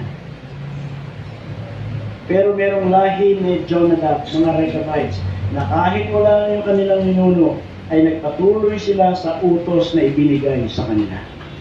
And Jacob's well was there. His word has endured. 1,600 years ago. Second principle. It was a reflection of the character of the builder. Now listen. Tandaan niyo ito. You always leave your thumbprint, your thumb mark. You always put your signature in everything that you do. Naiiwan lagi yung thumb mark ninyo sa lahat ng bagay na ginagawa. I always tell our young people, when you do something, you always give your best shot. Right. Because your work is a reflection of you. Alright. Yung trabahong kamay yan, yung trabahong paa yan. Alam niyo ako yung jack of all trades. Yan ang makatraining mga simbahan noon. Kaya kong magkarpintero, kaya kong magmason, kaya kong mag-electrician, kaya kong gumawa ng minor work sa makina ng sasakyan. Kaya kong magpintor. Kaya pag may pinagawa ako sa church at hindi ko nagustuhan, sasabihin ko na siya gumagawa, tigilan mo na. Ako nagagawa. Alam ko, pag trabahong kamay, trabahong paa. Okay? Dahil nasanay ako sa ganun. At tandaan yan, lahat ng bagay na ginagawa niyo ay nagpapakita kung anong klaseng tao kayo. Pagkatawan niyo. Now look at this. It was a reflection. Jacob's well was a reflection of his character. You know why? You know the story of Jacob. Ilang beses siya nag-ukay ng balon, ninanakaw sa kanya. Noong panahon yung kasama niya, yung mga Bedouins. Anong trabaho ng mga Bedouins? Hit and run. Pag napalitan, doon may damo. Doon may tubigan. Dadalhin lahat ng kanilang hayupan hanggang maubos yung mga damo ron. Hanggang maubos ang tubig doon. Pero si Jacob, anong ginawa niya? Nagbukay ng kanyang balon. It was a reflection of the character. Why? Because during the time, wala namang mga power tools. Wala namang jackhammer. Wala namang, mga backhoe. Wala. At alam nyo, hindi lang hanggang nung dumaan si Jesus, nanduroon ang balon ni Jacob, hanggang ngayon sa panahon natin, buhay ang balon ni Jacob. Amen. Hanggang ngayon ay nag-exist ang Jacob's well. Alam nyo kung bakit?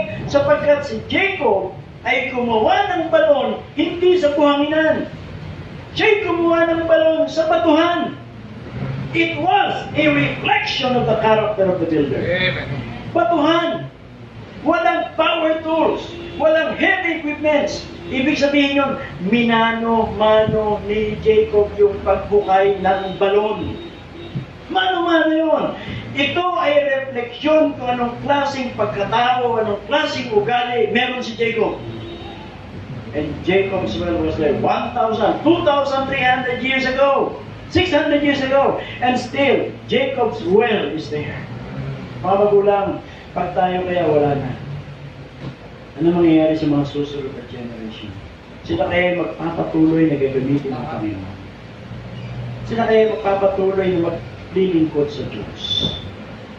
And Jacob's well, it was a reflection. Kaya lang yung sinasabi ko, when you do something, you always give your best. Because it speaks about who you are and what kind you are. It's your character. Hindi mo lang alam, you always leave your thumb mark and your signature in everything that you do. Ang home church ko sa Cubao, Bethany Cubao. Doon ako lumaki, doon ako nag-high school, doon ako nakapag-asawa.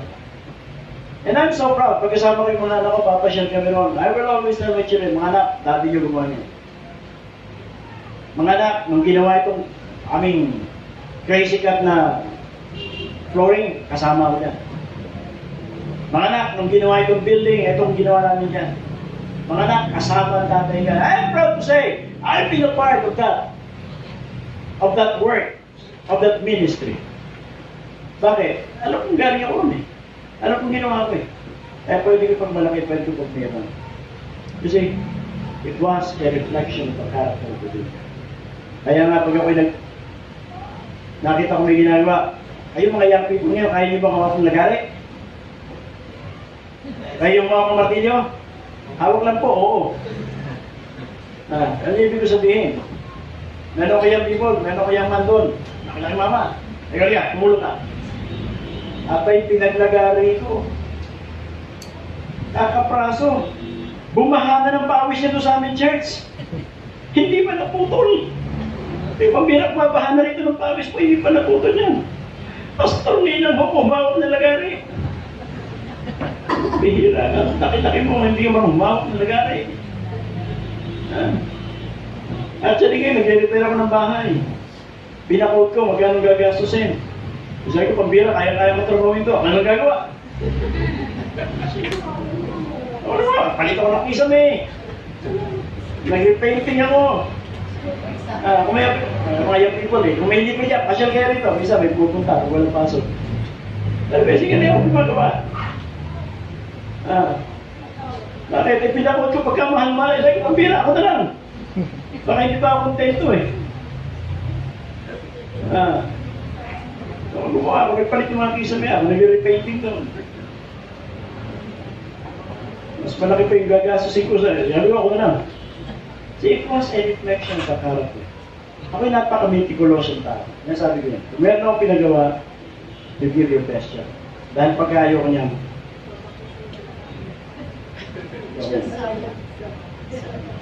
yung aking unang chairs na yung lumang chairs. Naglagay kami ng vinyl tiles. Vinyl tiles pa noon, ng aking anak. So yung anak ko lalaki, yung isa, yun na nagmana sa akin. Yung isang naman lalaki, puro utak. Yung bunso ko naman, puro utak yun. Nag-uusap kayo, magbibinagawa sa kanya, utak yun. One time, tinuruan ko mag-drive, mga anak ko. Yung bunso, ikaw anak, dito ka lang muna sa garahe, ha? Ito may mo, atras, abante, igilid mo dyan, igilid mo. Kailangan magagamay mo. Yes, dad. Maya-maya.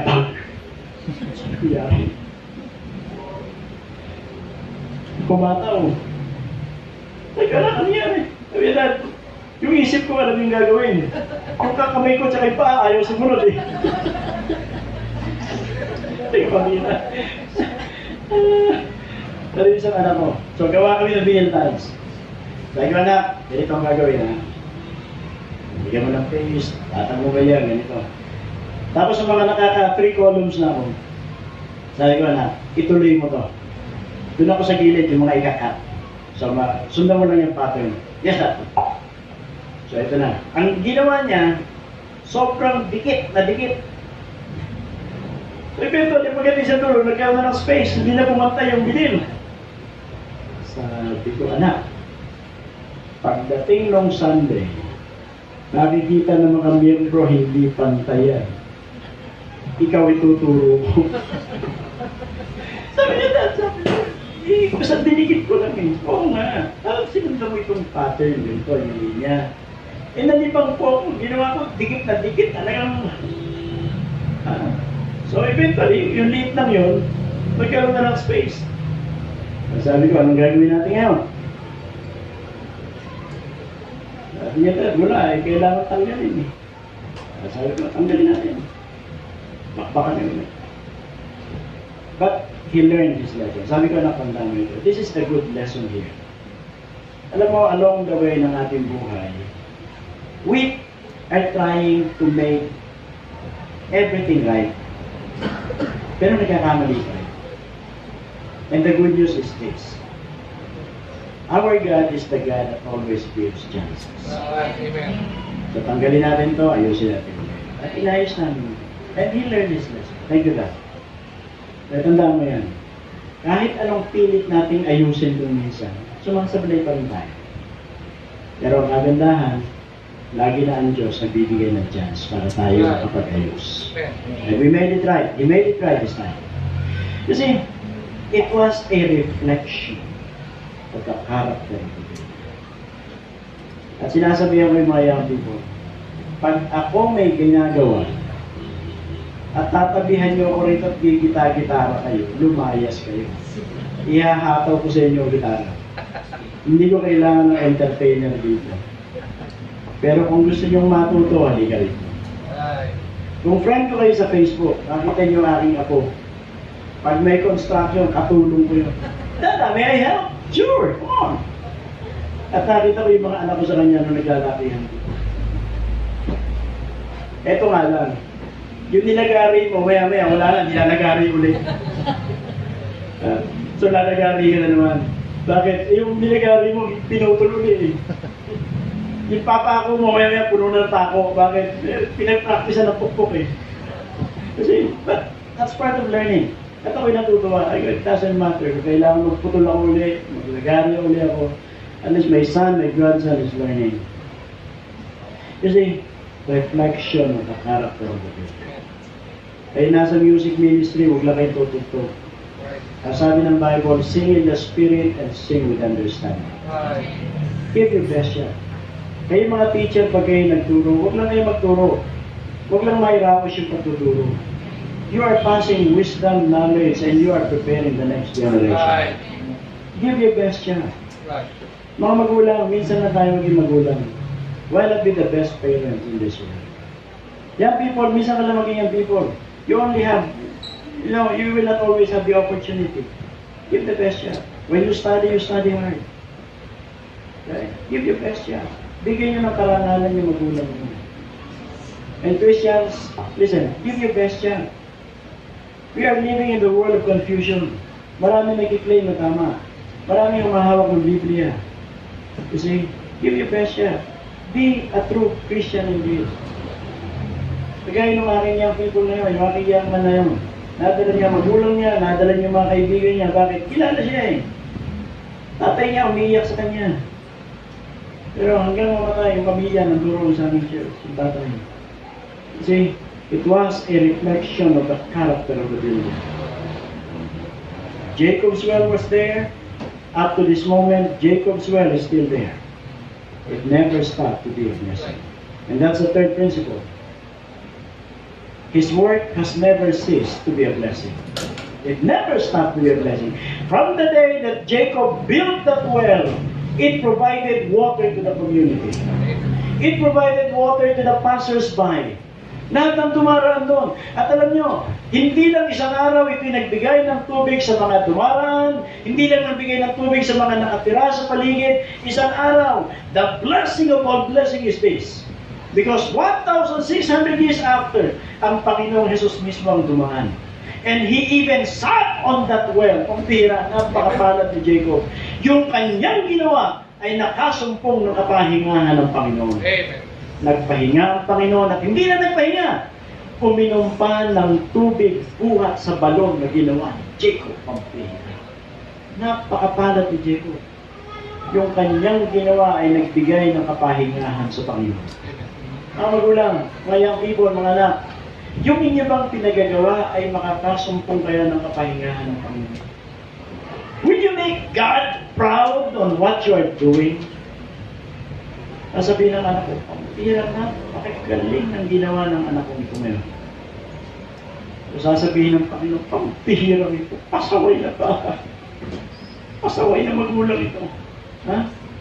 Why not make God, find rest in what we are doing? Why not make God proud on what you're doing? It never stopped to be a blessing. It never ceased. From the day Jacob built that well, it provided water to the community, provided water to the passers-by. One day, Jesus Himself rested on that well. At hindi lang yun, the mother of all blessings is this. You know the story. Dumating yung Samaritan woman. And Jesus introduced Himself. I can give you springs of living water. And the woman said, you might be the Messiah. At alam niyo yung istorya, di ba? Umuwi ka, tawagin mo yung asawa mo, wala akong asawa. Yes, kasi 5 ang kinakasama mo. And that confirmed, ito nga ang Messiah. And you know what happened? The woman went back to the city and she began to proclaim, I have met the Messiah. And what happened next? Here comes the whole town. Here comes the whole town. At ginawang pulpito ni Jesus yung balon na ginawa ni Jacob. Doon siya nangaral kung sino siya. At nalaman ng buong bayan kung sino ang kaharap nila. That was the blessing of all the blessings. Jesus made that well a pulpit to preach gospel and salvation to the Samaritans. Wow! At alam niyo ba hanggang ngayon, still it provides blessing. Bakit po? One of the major source of Israel's income is tourism. At anong madalas puntahan? Jacob's well. Hanggang ngayon, yung balon na yun ay nagpo-produce ng pera, ng kayamanan para sa bayan ng Israel. It never stopped to be a blessing. Mga magulang, sana let us not stop being a blessing. Amen. First to our children, to other people, to the community, and even to the whole country. Yun lang pwede natin gawin eh. It never stopped to be a blessing. Sana maging ganun ang buhay natin. May God make our life a showcase of His mercy, of His grace, of His blessing. Pag hindi pa ganyan ang buhay mo, ba't ka nabuhay? Ano yung maging ganun? Never stop to be a blessing. Alright, now, the question now is this. How about you and me? How about you and me? Where did it start? Anong klaseng anino ang nakikita sa akin? Estudyante, sa school ba? Bakit nakilala ng nanay na yun, naiiwan yung kanyang anak? Alam niyo kung bakit? Yung aking mga anak, they see to it. Lahat ng aking anak, bago matapos ang school year, sisiguraduhin nila na lahat ng classmates, pati yung kanilang mga teachers, ay madadala nila sa church. Lahat sila. Kaya magtanong yung nanay, saan ko iwan yung aking anak? Sabi ng mga teacher, sabi ng principal, dun kay Pastor Verba. Alam nila. Kasi lahat ng classmates nila, bago matapos ang taon, ang klase, sisiguraduhin nila, nadala nila sa aming simbahan. Mga young people, anong klaseng anino ang nakikita? Kapag pinagtanong kaya kayo, kilala niyo ba si ganito? Nako, napakagulo niyan. Lagi nasa guidance yan. O sasabihin, wow, yan ang aming laging first honor. Yan ang aming valedictorian. Yan ang pinakamatalino sa klase. Dapat ganun tayo. So the question is, where did it stop? Now, finally, 2 Kings. Ano natin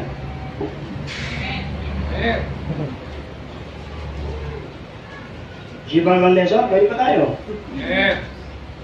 2 Kings chapter 13.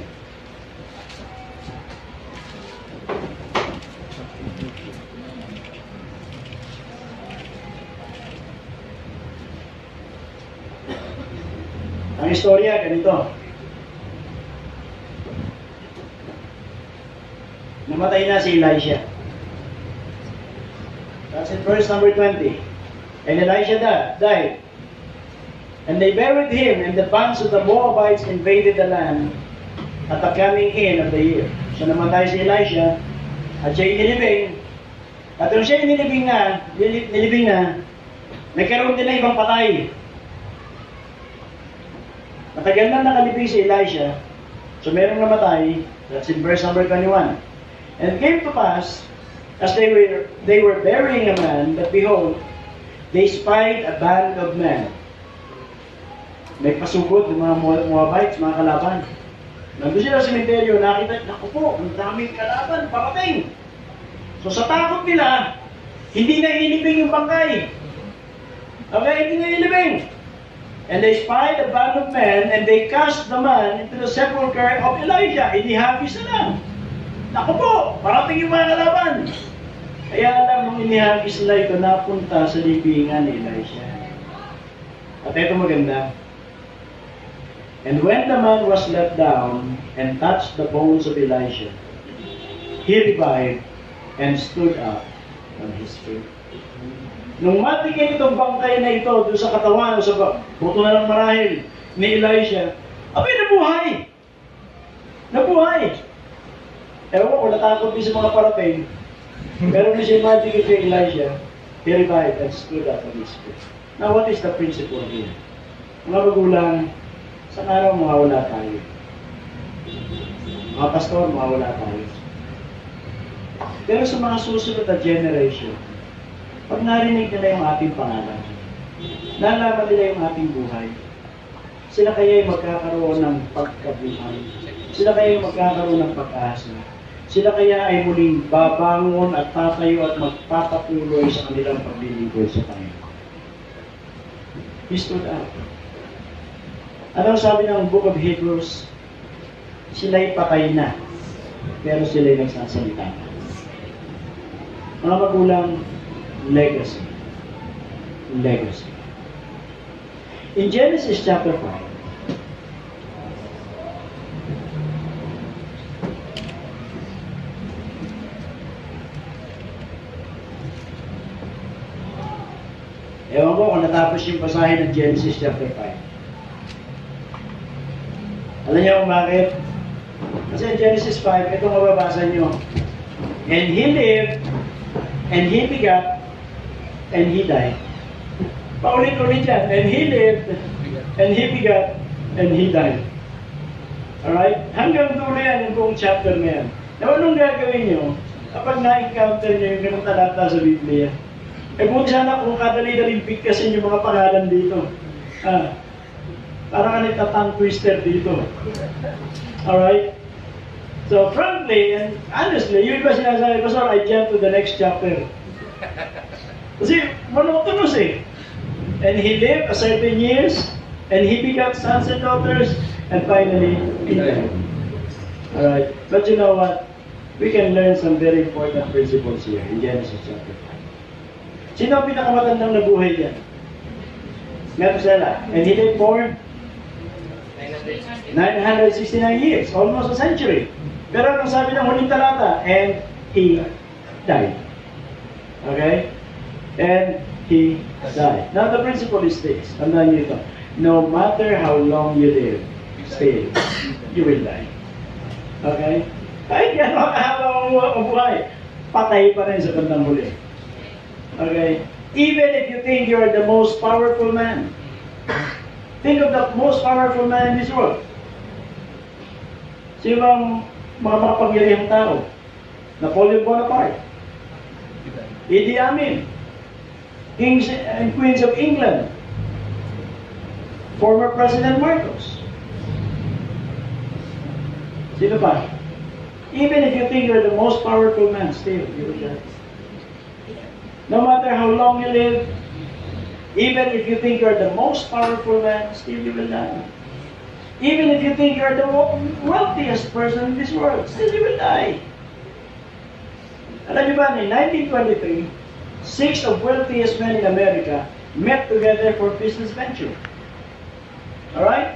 Yung president ng steel company, ng wheat company, president of IMF, president of International Bank Settlement, president ng World Bank. Okay, these 6 people met together for business venture. And you know what happened at the end of the day? Yung isa ron, nabaliw. Yung isa nag-suicide. Yung isa ay nakulong. Namatay na sa kulungan. Yung isa ay namatay sa abroad, penniless. Okay? Yung isa ay nag-suicide. Even if you think you are the wealthiest man in this world, still you will die. The former king of England, sabi niya sa kanyang doctor, Doc, I will give you half of the kingdom. Just let me stay alive. May nagawa ko yung kaya niya? Wala. You see, kahit nasa iyo lahat yan, mawatay ka pa rin. Even if you think you are the most healthy person today. Sa Amerika, merong ginawa ang mga doktor, mga scientist. May pinag-aralang tao. Monitor lahat, pagkain, exercise, lahat ng intake, lahat ng output, lahat. And nasabi nila, this man will live for 100 years at least. So talagang very healthy. Alam nyo, hindi nila na-monitor, at the age of 30, namatay. Bakit? Tumatawid ng kalsada, nabundol, patay. Yun ang hindi nila na-monitor, pwede pa nang mabundol ito. Patay. Kasi, even if you think you're the healthiest person, kasahin nyo, silipin nyo sa internet nyo, marami nagpa-basketball, bigla nag-collapse, patay. Soccer, sa field, isa sa mga pinaka-physical game, patay. Kasi mga swimmers, yung bayaw, yung boss ng ating bayaw, ang laro ay professional scuba diver. Licensed scuba diver. Okay? Pero isang araw, paglutang, sabog yung lungs, patay. Ano nangyari? Nagkaroon ng problema yung kanyang host. Napabilis yata yung pag-akyat. May timing pala yun. Hindi na kaya ng pressure yung ng lungs yung pressure. Paglutang tayo. So even if you think you're the healthiest person today, baka hindi mo alam yung virus na papatay sa'yo. Sa katawan mo yan. Baka hindi mo alam yung blood clot na magbabara dyan sa brain mo. Ay nandiyan na sa katawan mo. Pumupwesto na.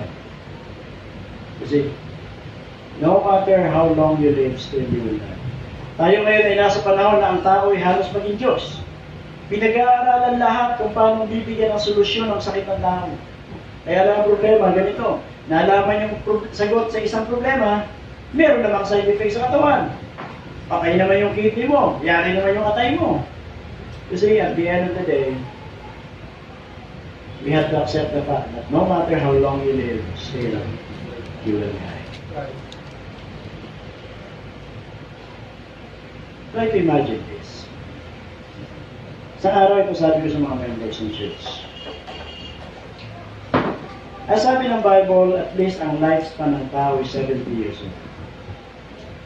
O, kailangan ko naman ng mathematician. 70 times 12.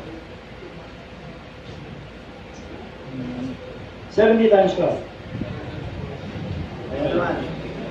Okay. Anyway. Kaya 12. Kasi, ang ginawa ko ganito. Kumuha ka ng bola or holen. And that 70 times 12 represents every month of your life. Okay? So, huwag na kayo magkwenta. Kasi ang natitira ko, ang lifespan ko ay 70 years old. Ang natitira na lang to sa holen ko ay 168. Okay? So, meron pa ako 168 na holen. And every month, inaalisan ko ng isa yun. Sabihin, a month after, na-consume ko na yung 1 month. So, tanggal na naman. So, by this month, tatanggal na naman ako ng isa. November, December, tatanggal na naman ako ng isa. So, ganoon na lang natitira ko, ang buhay ko ay 70 years old. Kaya sabi ng Bible, teach us to number our days. Ganoon ako conscious. Meron na lang ako ganito karami holen. And one holen represent 1 month. Pag tinanggal ko yung isang holen, after a month, ano ang mga naging accomplishment ko in this 1 month time? Anong klaseng servisyo meron ako pag inalis ko? Ngayon November, mag-aalis na naman ako ng isa. December, mag-aalis na naman ako ng isa. So I will have, at the end of the year, 166 marbles. Kung hindi i-extend ng Panginoon. And I would like every marble, pag inalis ko, dapat ay naging very productive. Nagkaroon ng meaning, naging blessing. Whether you like it or not, if that marble represents 1 month of your life, ano nangyari? Gaano mo naging productive? Gaano mo nagamit para sa Panginoon at sa buhay ng ibang tao? Baka meron tayo rito 100 marbles na lang. Baka iba 50 marbles na lang. I don't know. But then, what are your plans? How are you going to consume those remaining life moments yung bibigay sa iyo? See, no matter how long you live still, you will. At sana, yung natitirang yun, magamit natin sa Panginoon. Yung aking assessment ay yung sinabi ni David, di ba? 70 years old. And by the reason of strength, pwede maging 80. Pero kami, ang aming genes ay mahaba. Ang nanay ko ay 91-year-old na. Nasa Amerika, pauwi ngayon December. Ang tatay ko, namatay siya 82 years old. Okay?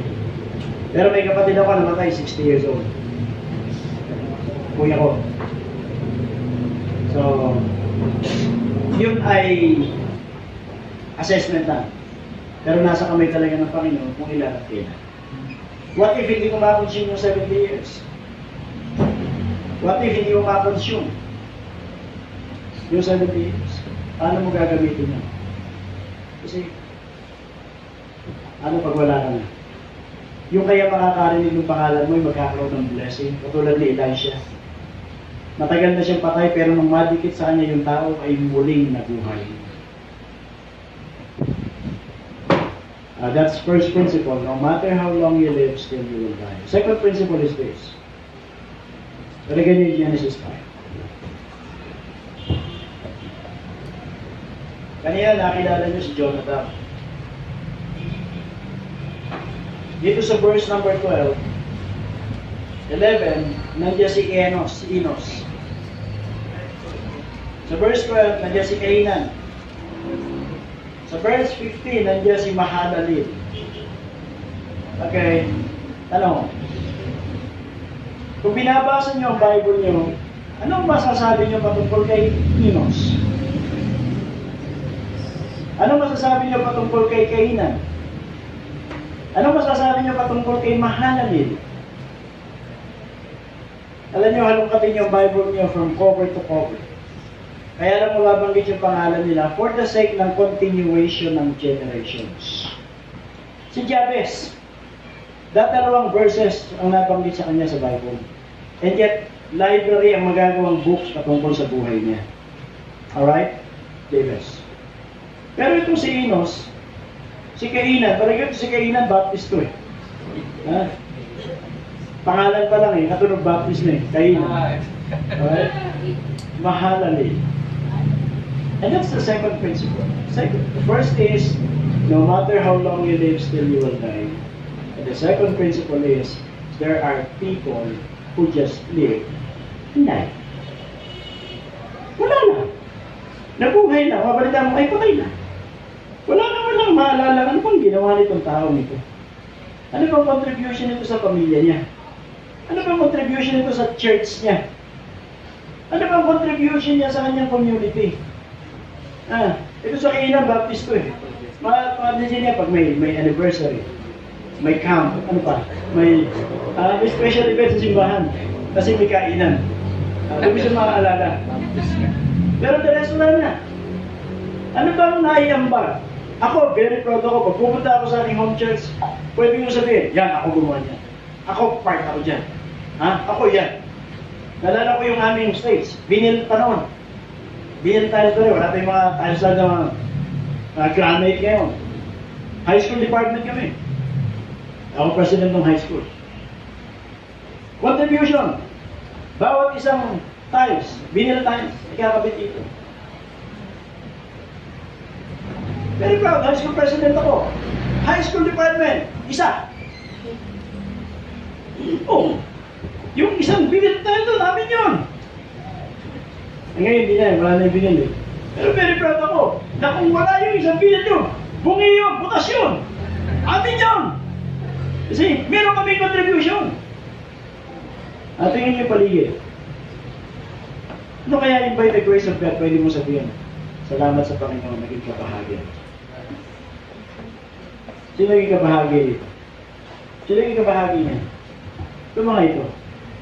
Kasi, by the grace of God, salamat sa Panginoon, meron akong participation. But the sad part is, that's the second principle, there are people who just live on that. Wala. Nabuhay, namatay. Sana huwag gano'n. Meron tayong magampanan at maging kabahagi. Alam niyo, ito kung masaklap, pero kailangan tanggapin natin yung katotohanan. Okay? Ano yung katotohanan ito? Na meron talagang mga taong pinanganak na gwapo at magaganda. Wala tayong magagawa. Katotohanan yun. Meron talagang pinanganak na gwapo at magaganda. At meron mga taong pinanganak lang. Meron talagang katotohanan ng buhay. That's the second principle. There are people who just live. And the third principle is this. Mababasa natin diyan si Enoch. Samantalang lahat, and he begat, and he lived, and he begat, and he died. Kay Enoch, ano mababasa natin? And he lived, and he begat, and he was not. He did not die. Mababasa natin diyan si Noah. Alam natin lahat ang istorya ni Noah. And that's the third principle. The third principle is, while you are living, why not make a godly legacy? While you are living, why not make a godly legacy? Sa ating mga anak. Mga tatay, alam niyo, gusto ko ako maging modelo ng mga anak kong lalaki. Gusto ko. Kaso ang modelo natin ngayon sino? Grabe. Yung mga anak natin, sinong modelo? Si Spider-Man. Si Avenger. Gagawin yung modelo. Ang bihira, nagsuot ng underwear, nasa labas. Tapos gagawin yung model ng mga anak niyo. Nakita yung underwear nasa labas. Doon sa mga superheroes. Kung meron dapat superhero, tayo. Yung mga anak ko, hanggang ngayon dala nila yung ganong pagtingin. Lahat ng bagay na pwedeng itanong, tatanong siya. Lahat ng bagay. Feeling nila yung tatay nila ay omniscient. Tawag nga nila sa akin, may mga kaibigan ko pastor, tawag sa akin, tatalino eh. Kasi tatalino, lahat na itanong nyo. Tingin sa akin, omniscient. Bakit? Kasi gusto ko gano'n sa mga anak ko. Na lahat kung anong meron ako, gusto ko, kunin. At gusto ko maipasa yung godly legacy. While you are living, why not we live a godly legacy? Mga tatay, sana pag tinanong yung mga anak, walang ibang superhero, hindi kayo. Mga tatay ko, walang hindi pwedeng gawin ang tatay ko. Alam niyo ba pati pagka-chilyo, pananahing, ginawa ko. Para sa mga anak ko. May project na, naglag na yung mata, yun. Anak, tulog ka lang. Tatay mo na tutuloy niya. Walang tahing. Sino gusto mong pamanicure, mong papedicure? Kaya ko rin. Sino mong pakulot? May discount. Alright? Kaya tingin ng mga anak ko, tatay namin ay tawag pa na sa akin, taxi driver eh. Nung hindi pa uso yung Waze, saka yung Google Map na yan, saan mo paikuti sa Metro Manila, pati mga iski-iski dito. Natawag ng mga anak ko, tatay ko, taxi driver yan. Pero hindi ako nag-taxi driver. Kasi, kung gusto kong maging, kung meron dapat maging hero ang mga anak niya, dapat tayo. Dapat tayo. Mga nanay, kung meron dapat Wonder Woman sa loob ng bahay, nanay kayo. Dapat. Bakit ba? Hindi yung kapit-bahay. Dapat kayo. At sinasabi ko yan, asawa ko, pag yung pisto ng aking pantalon, dumoble. Hindi asawa ko nag-clutch. Pati ng aking damit. Walang ibang pwedeng gumawak ng damit. Asawa ko lang. One time, nagpalabada kami. Pagkalis yung bandera, nilaban uli lahat. Hindi ko tayo. Inulit niya. Kasi, dapat kung mayroong Wonder Woman. Mga nanay, kayo mga young people, when was the last time you appreciated your parents? Kailan kayo mamahalik? Pagkagalan lang. Maghihintayin niyo lang yung Mother's Day.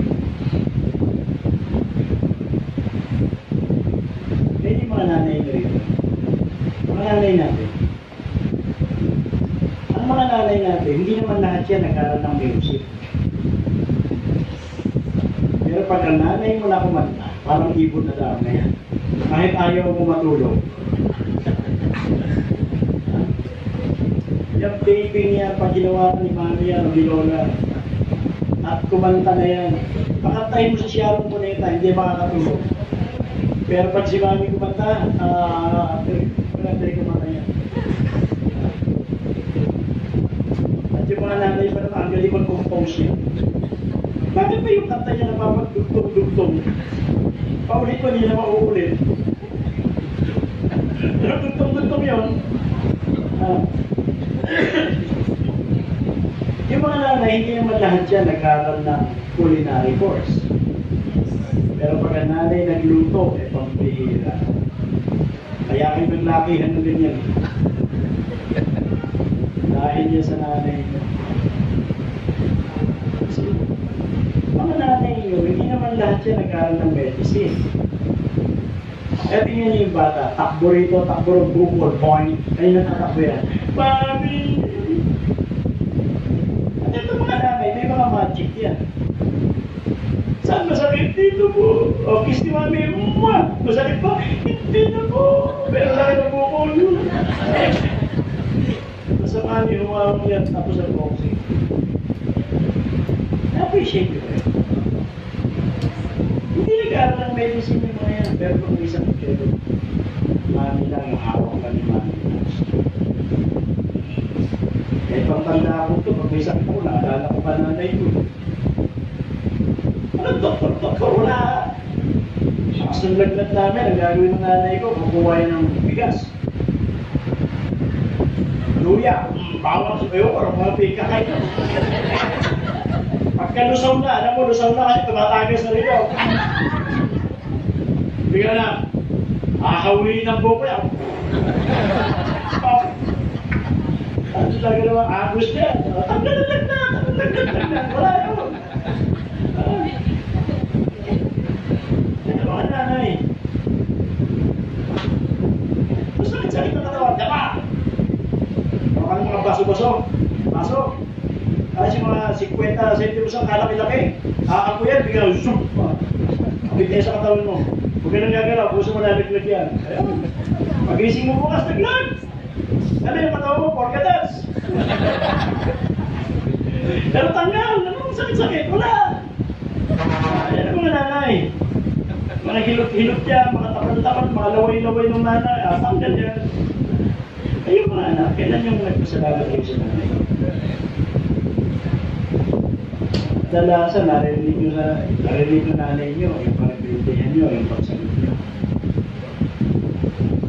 Gusto yung pagpalain kayo ng Panginoon, ang sabi ng Panginoon, honor thy father and thy mother. Bigyan niya ng pagkana. Ngayong mag-aasawa kayo, tapos i-rebelde kayo, mauulit lang yan. God is not mocked. Whatsoever a man soweth, it shall also reap. Right? Mag-rebelde kayo ngayon sa magulang nyo, isang araw, mag-rebelde yung mga anak sa inyo. Tandaan nyo, alala, nagwala. Mga tatay nyo, hindi kami perfecto. Perfecto mga tatay nyo. Pero somehow, let's give appreciation. Yung pagpupuyat nila, yung pagpamagal nila, yung pagtulong nila sa inyo, yung pag-assist nila sa inyo. Sana mga tayo. Magtanim kayo ng maayos para pag kayo naging mga magulang. Alihin nyo yung napakagandang relasyon sa mga. When you're living, make a godly life. That's why I was a product of a broken family. Kami nagkakwento ko sa inyo kung gano'n kami na-broken. Dapat ako kayo. Pag wala kayo, ako mag-fisting ang kwento. Okay? Tanda kayo. Tandaan nyo, ang disenyo ng pamilya ay walang ibang Diyos. At dahil ang Diyos ang disenyo ng pamilya, gusto ng Diyos na ang bawat pamilya ay maging maayos, maging masaya. Dapat ang bawat tahanan ay langit dito sa lupa. Pagka ang buhay dito sa lupa ay parang impyerno, eh hindi sa Panginoon yan. Yan ang gusto ng Diablo mangyari sa pamilya. Alright? So mga anak, when was the last time you appreciated your mother and your father?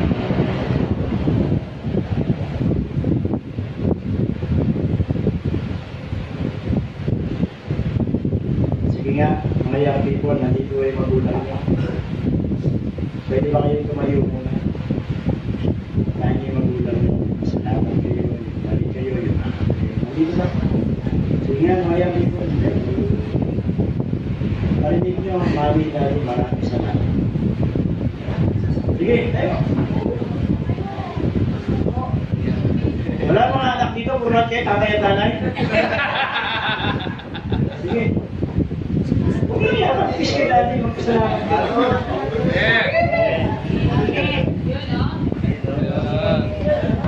Alam nyo, nahanap-hanap tayo niya.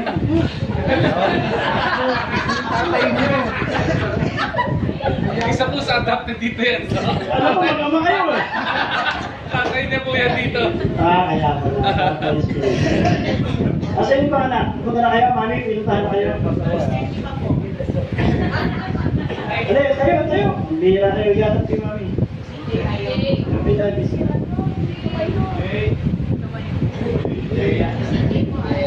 CJ? CJ? CJ? CJ? Dito ba Mami Daddy? Mami po, mami. Mami? Hindi, punta kay Mami. Salamat ka rin Dalam Mami. anak, kaya ka. Hindi tayo matatapos yun. Yun! Bis na daw sila. Alam niyo, kami mga magulang, hinahanap-hanap namin yun. Guys. Hindi namin iniintay yung hirap, yung pagod. Makaramdam na kami ng appreciation. Hindi ka tumayo, alis ka na. Sabi ko, nandito pala magulang. Nakalimutan mo, anak ka pa rin. Ha? Kasi, mga young people, while you are living with God, Amen. hindi mag-covenant with God, I will make my parents proud. Amen. I will make them proud. Mag-uwi ako ng medalya. Amen. Mag-uwi ako ng scholarship. Huwag kayo mag-uwi ng baby, ha? Huwag muna. So that's the third principle. While you are living, make God proud. Where did it start? Anong klaseng anino ang makikita? Ngayon maalala ko si CJ. Ngayong araw na ito, pero all people, ikaw CJ, maalala ko. Pinaligan niya ang mami niya. Amen. Sana lagi na yan, ha? Amen. Kayo? Liban mo lang mami rito. Pag-uwi niyo mamaya. Salamatan niyo mamaya. Huwag niyo hintayin yung Mother's Day, kayo Father's Day. Right. Make every day a very special day. Para sa inyo mamaya. Now again, let's go back.